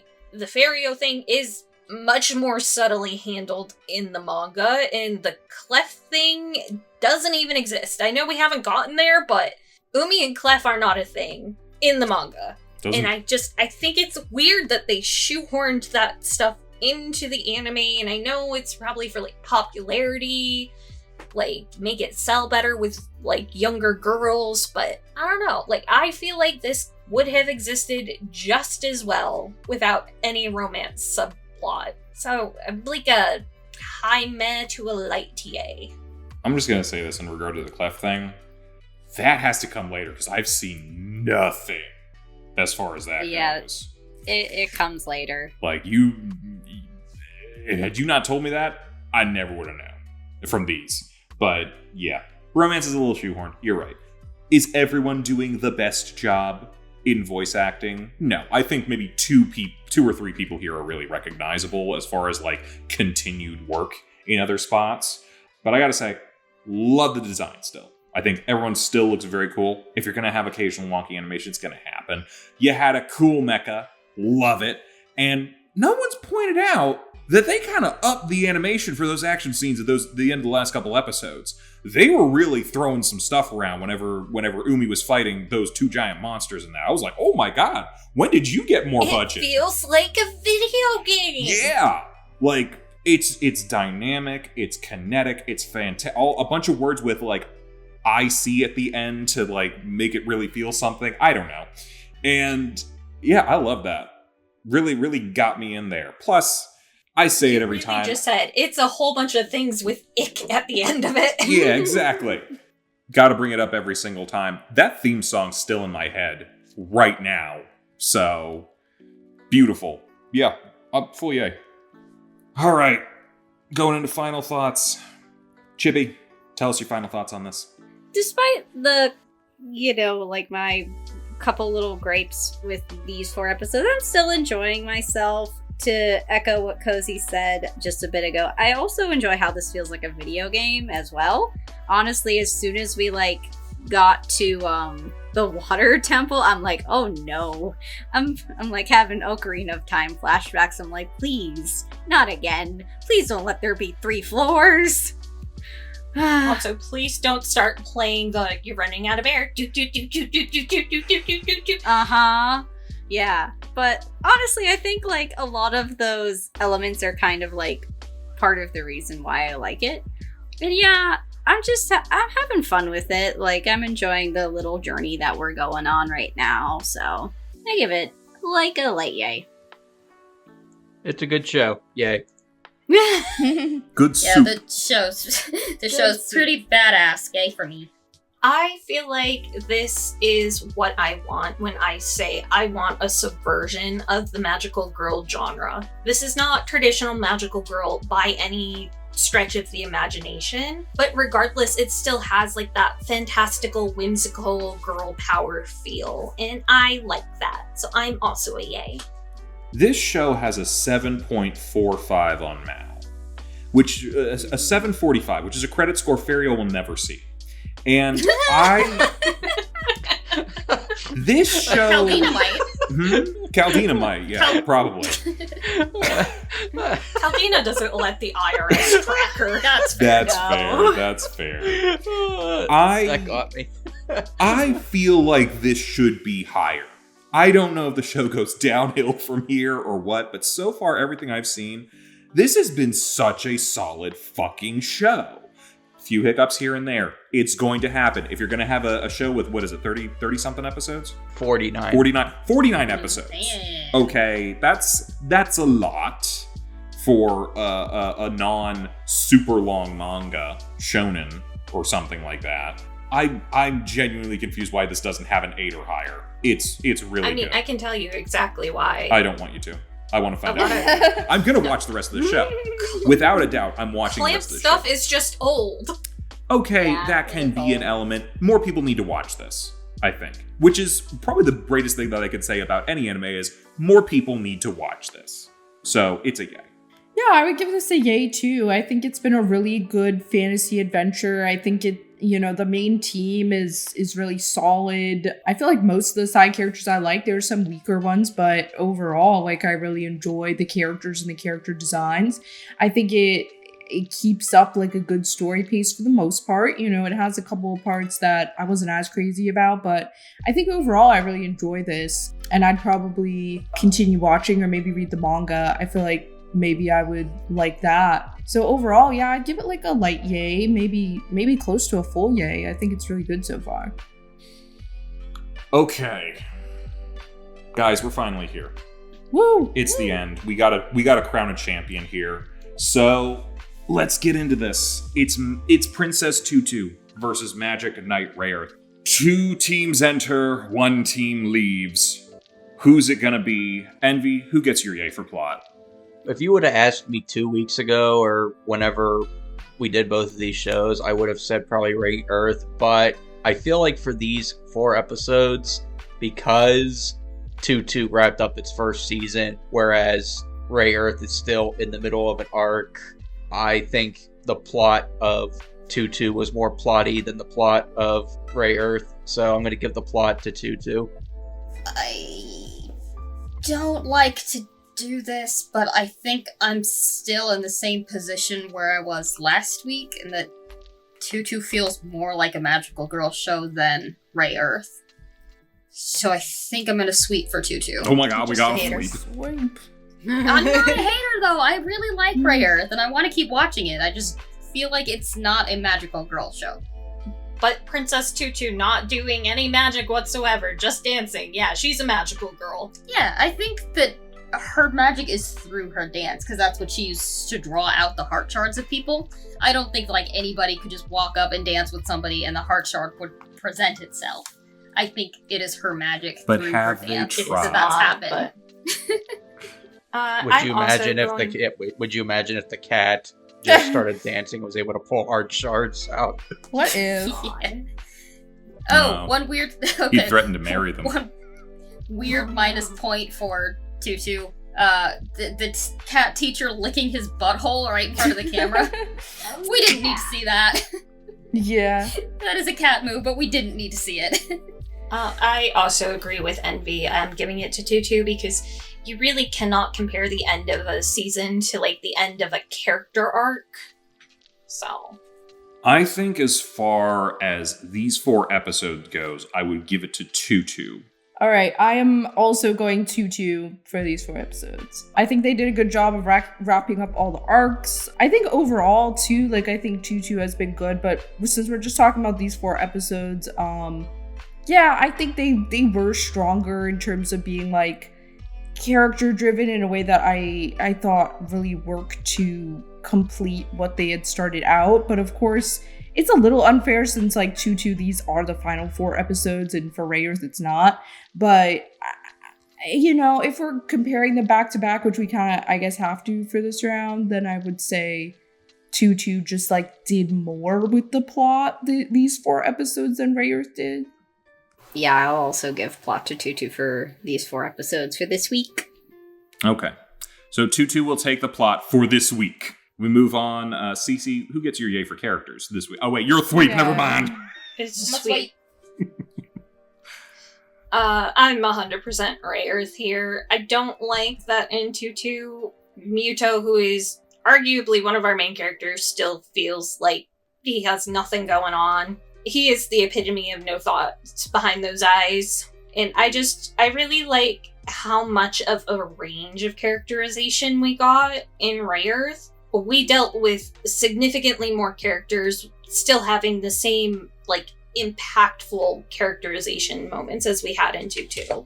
This is tough for me because I feel like they're both very close. I do like all the characterizations. I like all the different like nuances for a lot of the different characters, from like the heroes and the villains and all these other things. And some people are villains who maybe they're heroes, or maybe some villains are like not villains at all, but just the protagonists of their own story. They're like, I feel like there was a lot of really good stuff, but then there were also characters that I didn't like in general sometimes.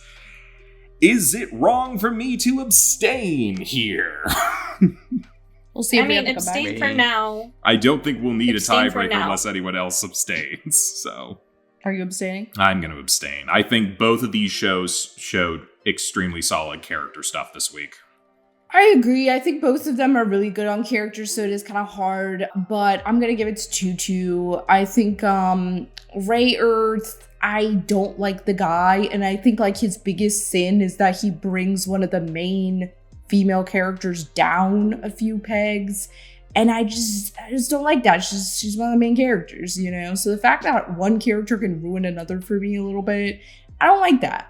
I also didn't like some of the ways that the arc went with Asuka. I don't know, it's just not my preference. I do, however, really like Umi, and I like most of the other characters in RayEarth, so I think it definitely has strong points. But Tutu, I think the main character, consistently very strong. I think they did well with her arc. I think they did some pretty good stuff with Fakir. I still have problems with him, but I think his relationship with Duck kind of helped a lot. And I think Muto, overall, like, I grew to like him and be more fond of him as it went on. And Rue, I really like what they have done with her. I think they will probably continue her storyline in season 2. I liked her going evil because I feel like they will expand more on the Rue part of her later. I did feel like they left that off in a weird place, but overall, I still really enjoyed what they did. So I would, probably give it to Tutu. So I'm sort of in the same boat with Yin in that I really don't like Furio, because I don't know, I feel like his romance with Fu this early on in the series is just not really what I want for her. And the thing is I also agree with Cozy that Muto is giving us nothing behind those eyes. He is all no thoughts, head empty. And Rue kind of got shafted. So I'm gonna be honest, I actually have to give it to RayEarth for characters for this week. RayEarth. Oh, okay. Any other thoughts with that? Nope. All right, RayEarth takes characters. We move right along into world building. Cozy, who's going to get your yay for world building? I'm still RayEarth. We don't get, like, a lot every batch of episodes, but it is coming in at a slow and steady pace. It is very well maintained. And again, the world feels alive and breathing, whereas Tutu, it's kind of like, no, suspension of disbelief. It's wacky and whimsical. Don't pay attention. Yeah, so everything you just said plus giant robot, RayEarth. And dragons. I like dragons. I'll give it to RayEarth too. I think it just overall has more like consistently good world building in terms of it really did build like a fantasy world. Whereas, I don't feel like world building is really Tutu's focus at all. And it kind of like is hand wavy in a lot of ways, which I think works fine for Tutu, but it's just not its strength at all. Whereas I think RayEarth world building is one of its strengths. Yeah, I'm also gonna give RayEarth world building as well. Well, I was going to give it to Tutu, but it doesn't matter, so. And Thithi with also a 3, so that was a lot closer than we would have thought, but hey, there we go. Magic Knight RayEarth takes world building. We move along into production. I'm leading us off. Do you know where I'm going with this? No. Maybe. No. Maybe you too, I don't know. Abstaining? So I think Tutu definitely had an upgrade on their production this week. But RayEarth really fucking solid, man. They also upped it with the action animation at the end. We got new designs for different things. We got a bunch of stuff. Rogue showed up. I'm always happy to see that. Plus, electric guitar in your opening, man. I mean, if Tutu had electric guitar in its opening, maybe they'd be taking this from me. But they're not. It's Magic Knight RayEarth for production. This one's kind of hard. Like, I like the overall aesthetic of Tutu. Lack of real dancing brings it down a lot. I think RayEarth, I really like the aesthetic as well, and I really like the character designs. I'm probably gonna go with RayEarth.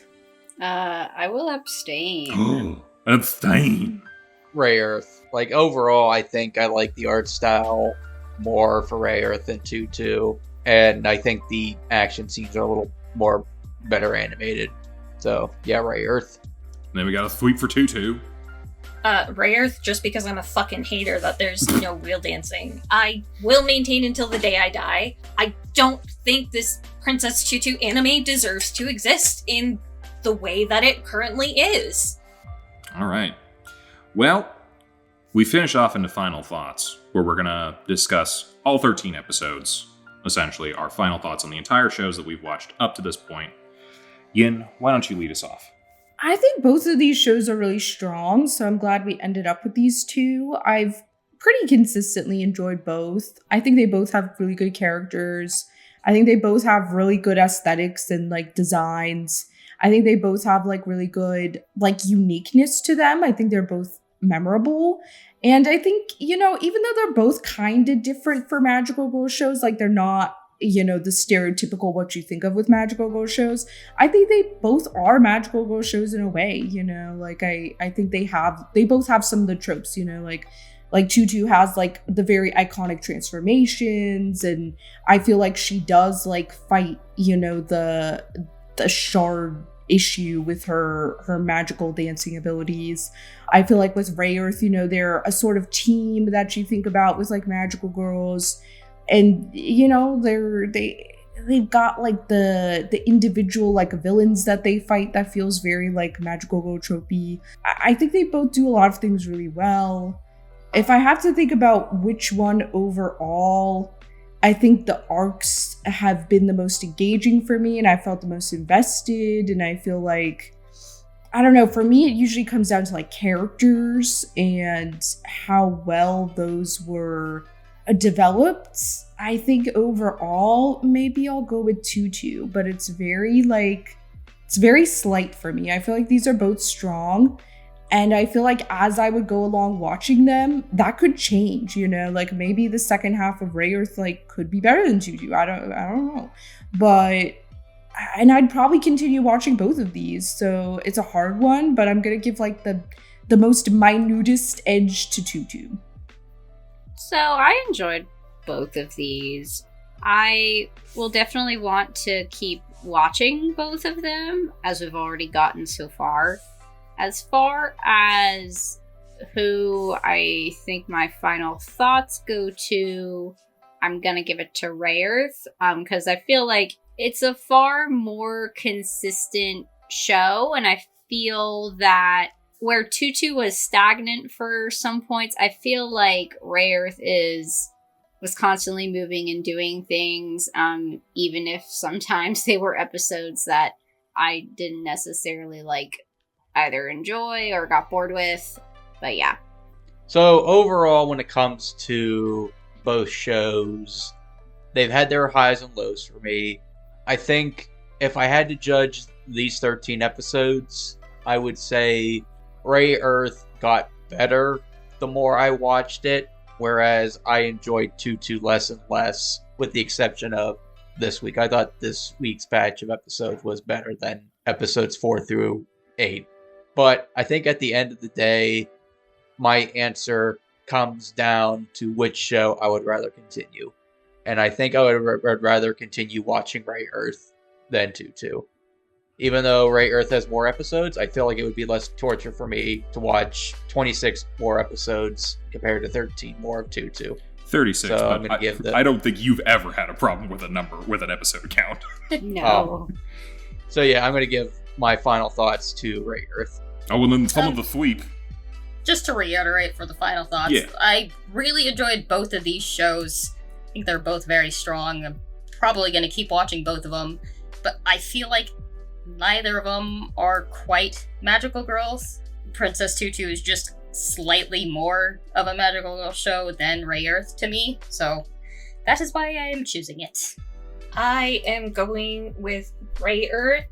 I just want to make it known that I love Tutu. I do think Tutu is great. I think this anime is not the best foot for it. So if you take nothing else out of this, please, for the love of God, read the Princess Tutu manga. She's much more magical girl. They have way better character focus, less of the annoying or straight up creepy characters, and like, reading is better for your brain. So, looking at all 13 episodes, these are both very solid. I will continue both of these. They're both fantastic.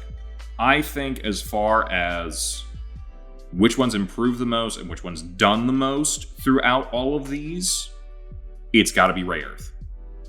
Every single episode introduces something new, something exciting, something interesting that we can build upon every single time. Tutu, done a great job. Done amazing work with their characters and their plot, and especially as they got to the end, they really hit it hard. But Magic Knight RayEarth's a day in, day out. It's going, and it's going strong. So I gotta give it to them. They take final thoughts. They take the tournament. Magic Knight RayEarth is best magical girl show. Suck it, Sailor Moon. Yay! Yeah, honestly, there's going to be a lot of shows from this that I'm going to have to watch, rewatch, or do something with, but my god, it's over. Al, looping back around towards the very first round of the tournament, does it make it feel better that RayEarth beat out Tokyo Mew Mew now? You know, there was, we had some problems with Granbelm, but I think I mentioned whenever we brought up the Nene girl, she lost, and then she stuck around. And my thoughts on her mentality were, you beat me. The only way my pride can handle that is if you win the entire tournament. And I think this might be where I'm at right now. You beat my favorite magical girl show. You better win everything. So, yes, I'm fine with it. I'm actually very good with it. And again, I think I said, more people should watch this, it feels like. And they're not. And they should, because it's good. It's great. It's the best magical girl show. Honestly, let me shamelessly plug Clamp here. Yeah, go for it. Not just Magic Knight RayEarth or Cardcaptor Sakura. Go through Clamp's catalog. All of their stuff is like unanimously good. It is just old and was not accessible to Western culture. Yeah. Do you know Clamp has the highest rated mecha show of all time? Yeah. It beats out Gundam? Code Geass is the number one, according to Mal at least. Well, It's not They really do It's not good. really theirs. They just They did designed the everybody. designs. And you know what's amazing about Code Geass? Every single fucking robot they designed. Yeah, the designs are really good, but they didn't write it though. I don't know. Just a funny thought on my end.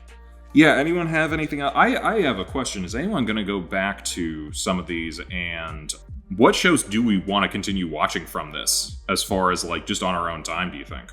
I think Magical Saint Girl Tail when I Sight. get more time. I mean, I have a list. Yeah, there were quite a few for me. I did want to reread Cardcaptor Sakura, but I think I'm gonna skip that one now. Oh dear.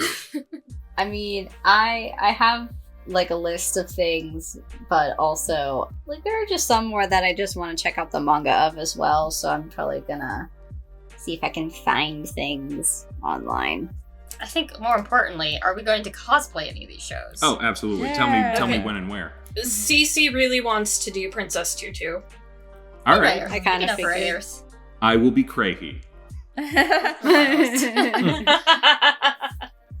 Tell me Wonderful, it won't 'cause be hilarious. I couldn't decide between Tutu and Crazy, so that made my decision. Does anyone remember when Jim Carrey was on Saturday Night Live and he did Black Swan? No. That's what it's gonna look No, but like. that sounds hilarious. Look it up. It's hilarious. I think I have at least 11 shows from this tournament that I'm gonna have to finish. Because I gotta Nice. check out the rest of Utena. Yes. I want to check out the rest of Sakura. Tutu. Right. It will take a long time, but I'd like to invest some time in Sailor Moon. Demon Girl Next Door, I haven't watched the rest of yet, but I want to because it was funny. Saint Tail, I very much enjoyed. Magic Knight RayEarth, gotta. Shakugan no Shana, I want to take a look at the rest of that. Let's see here. Shakugan no Shana is good. It's just not yeah. Magical Girl. No, I remember what we all said, or what you guys said. I am gonna rewatch at least the first half of Mew Mew again. because it's so much fun. Yes. Envy, have you watched the rest of it yet, or what? No, I Oh, haven't we got- watched anything from this. We gotta watch. Well, actually, no, I take that back. I take that back. No. I did watch one thing from this tournament, and if you give me 5 minutes at the end, I got to explain. Okay, we can. But if you haven't watched Mew Mew yet, I'll watch it with you, man. I'm happy to rewatch No, that. I shit. have not. No, I have not seen you. Oh, it's gonna be so much fun. That one, I, for shits and giggles, might finish Cute High Defense Club Love, because I don't know what happened to me, but I really enjoyed it that last time we watched it. I think it was just a weird... And you hated it the first Oh, time. so much so. But then I was like, I think my brain turned off, and I was like, this is garbage, and it's hilarious. And then, Wedding Peach Brunch. Got Yes, it. We yes, got it. Peach. We got it. Yes. So, but yeah, I got at least 11 What shows. about Magical I've Girl watched. Sight? Magical Girl Sight? No. No. Why? Think about what you just said, Cece. Maybe Raisin kinda, like, Project, morbidly but not curious. Sight. No.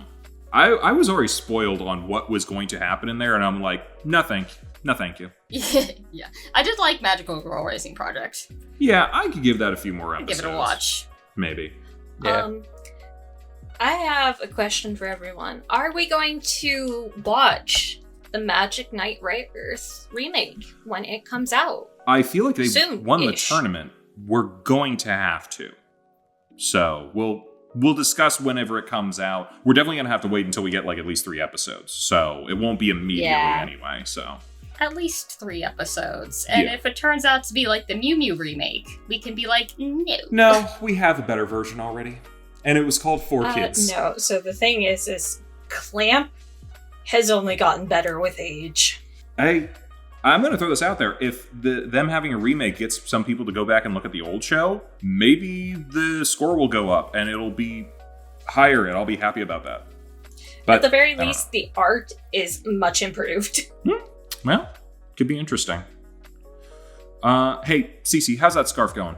Great, I'm in the middle of week 9 right now. Oh, lovely. Go check out their live streams. Live screams. They're live screaming Live screens. on I TikTok mean, and that's pretty Twitch. accurate. We're gonna scream Wow. and knit. Yes. Make sure you finish that up. We got Pretty that Google Doc chill. form. Comment below and enter the form and do all that. Follow them on Instagram at Cheering Cosplay, which everything is Cheering Cosplay. It's branding, except for Game Mergirl. Oh. No, I think I put my knitting Instagram, which is Ashley's Fiends. Oh, okay. Yes, they know your name. Yeah, I doxed myself. Oh no. It's not like they're gonna watch you on Twitch. I know. Anyway, It's Envy. great. If you need like a crafting buddy or like body doubling while you do housework or something, just come sit and chat. It's nice. Yeah. Envy, you Please don't do anything that requires modding, though, because we've been having issues with that. Envy, you had something you want to talk about at the end about one of these shows that you watched? Yes, I told us last time that I was probably going to watch it out of morbid curiosity. I watched the last 4 episodes of Granville, and I have to talk about the ending. Okay, Oh, all right. yeah. Dish, How'd it go? Dish, motherfucker. All right, so episode 10 is basically just dealing with the fallout of everything that we learned from episode 9. Just Mangetsu being depressed that she's a doll created by Shingetsu, and Shingetsu realizing that, yeah, she's the Magic Contest's main avatar or something like that. So episode 10 was just kind of a depressing slog. Episode 11, they reconcile a little bit, they become friends again, and they decide to go camping because it turns out Mangetsu's slowly going to disappear from the world now that everyone realizes that she's a doll. So because she lost that connection, she's slowly disappearing. So basically they have one final camping episode before they go into the final battle that takes care of most episode 11. The back half of the episode 11 is where they drop an even bigger bombshell where, Shishio Aoyuki's character, She's Turns also out she's- magic. she's not human either. She Yep. is... Yeah, I called Yeah, that. she's over 1,000 years old, and she is basically the final test that the Magic Contest decided to basically test people to see if they're worthy. But she gets pissed off because she's been doing that for 1,000 years, so now her main goal is to be the primordial mage as well. So that's that. Episode 12 is mainly it's a 2-on-1 battle between Shingetsu and Mangetsu versus Aoyuki, and in the end, Mangetsu sacrifices herself. Episode 13, Shingetsu absorbs Mangetsu's energy and ultimately defeats Shisui. And then at the end, she grants her wish. She erases all magic from existence from the whole world. So basically, Nene becomes an actual proper adult. Anna and the little girl never existed because they got eliminated before the tournament. So she didn't use the magic to bring them back from existence. So that's kind of a dick move. And nobody remembers Shingetsu at all, except at the very end, there's a transfer student that walks through the door. You don't see her, but it's implied it's the reincarnation of Mangetsu. That's the end. Wait, so Anna stays dead? Yes. Anna and Kuon. Because Kuon dies. Yep. Oh, Yep. fucking bitchin'. I'm glad they kept her dead. Is she Well- still the creepy one? Yeah, Uh, Shisui. yeah. Shisui is the blue-haired It's a one. sister. And she's over 1,000 years old? That makes it extra creepy that she was making out on an elementary schooler. Well, she's Yeah. not even a human. She's basically a magic She's a construct. program. So Yes. yeah, so she is the magic's representation of a test, but Mangetsu was the representation of its love for Ernesta. Pretty gay. So I mean, I would also be pissed if I was Shisui. Your whole existence is to test the finalist, and the magic is like, okay, but we're gonna help her cheat. I feel like this is a weird fan fiction of Fate Stay Night. I feel like I've said that a bunch of times, and I think I'm right. So honestly, I'm not joking. This is how I described the show after I watched it and how I thought I was going to bring it up. You ever see a piece of chicken or a piece of pork that looks good on the outside, but when you take a bite out of it, it's just dry on the inside and it's a pain to eat? That's how I Yeah. kind of feel. Yeah, like Yeah, the Woody because- chicken. The turkey 'cause from it- Christmas yeah. Vacation. Of course. Because it's basically, it looks beautiful, it looks appealing, but on the inside it's just kind of stale, It's a or worm just- cake. dry. All right, that's it. I hate to end the tournament on a down note, but I just had to. We didn't end mention on a how it down note ends. because you know what happened? Magic Knight RayEarth has another 56 episodes to watch. Yeah, my math's all over. My math's not mathing, but that doesn't matter because I don't need math anymore. I don't have to count how many episodes are going to be. I don't got to do anything. Oh wait, no, I do. Well, have to speaking prepare of a lot stuff. episodes, Dude, don't next even. time is- Oh my god, we got. You know what? Give me a well, no, week. Give me a week. I'm just gonna say episode 300. Yeah, maybe. no, I know. I need a week. I gotta prepare. We got. All right. Stop bearing the lead. Here's what we're gonna do. You know, we occasionally do something weird and fun for like a quick anniversary. Well, it's not quick. It's never quick. But our anniversary thing this time around for our 300th numbered episode, we're doing Marry Boink Kill. Okay, with almost every character that we've watched, and I gotta put all that together. So come back for the insanity that will have. Didn't- Actually, we we should change clarify. it? Look, I can Yeah, say it's it not- in the video. I just can't put "Marry Fuck Kill" as the title for the video. No. So, all right, it's Didn't gonna we be change it titled. to like break up? It's gonna be titled "Marry Boink Dump" because I There we can't go. say fuck, I can't say kill, but we're in the video right now, so I can say it. Fuck, fuckity, fuck, fuck, kill. All right. And also, we should clarify that these characters are of age. we in will America. discuss all the criteria of how I picked every character for this and matched them up. Okay, we will get into it.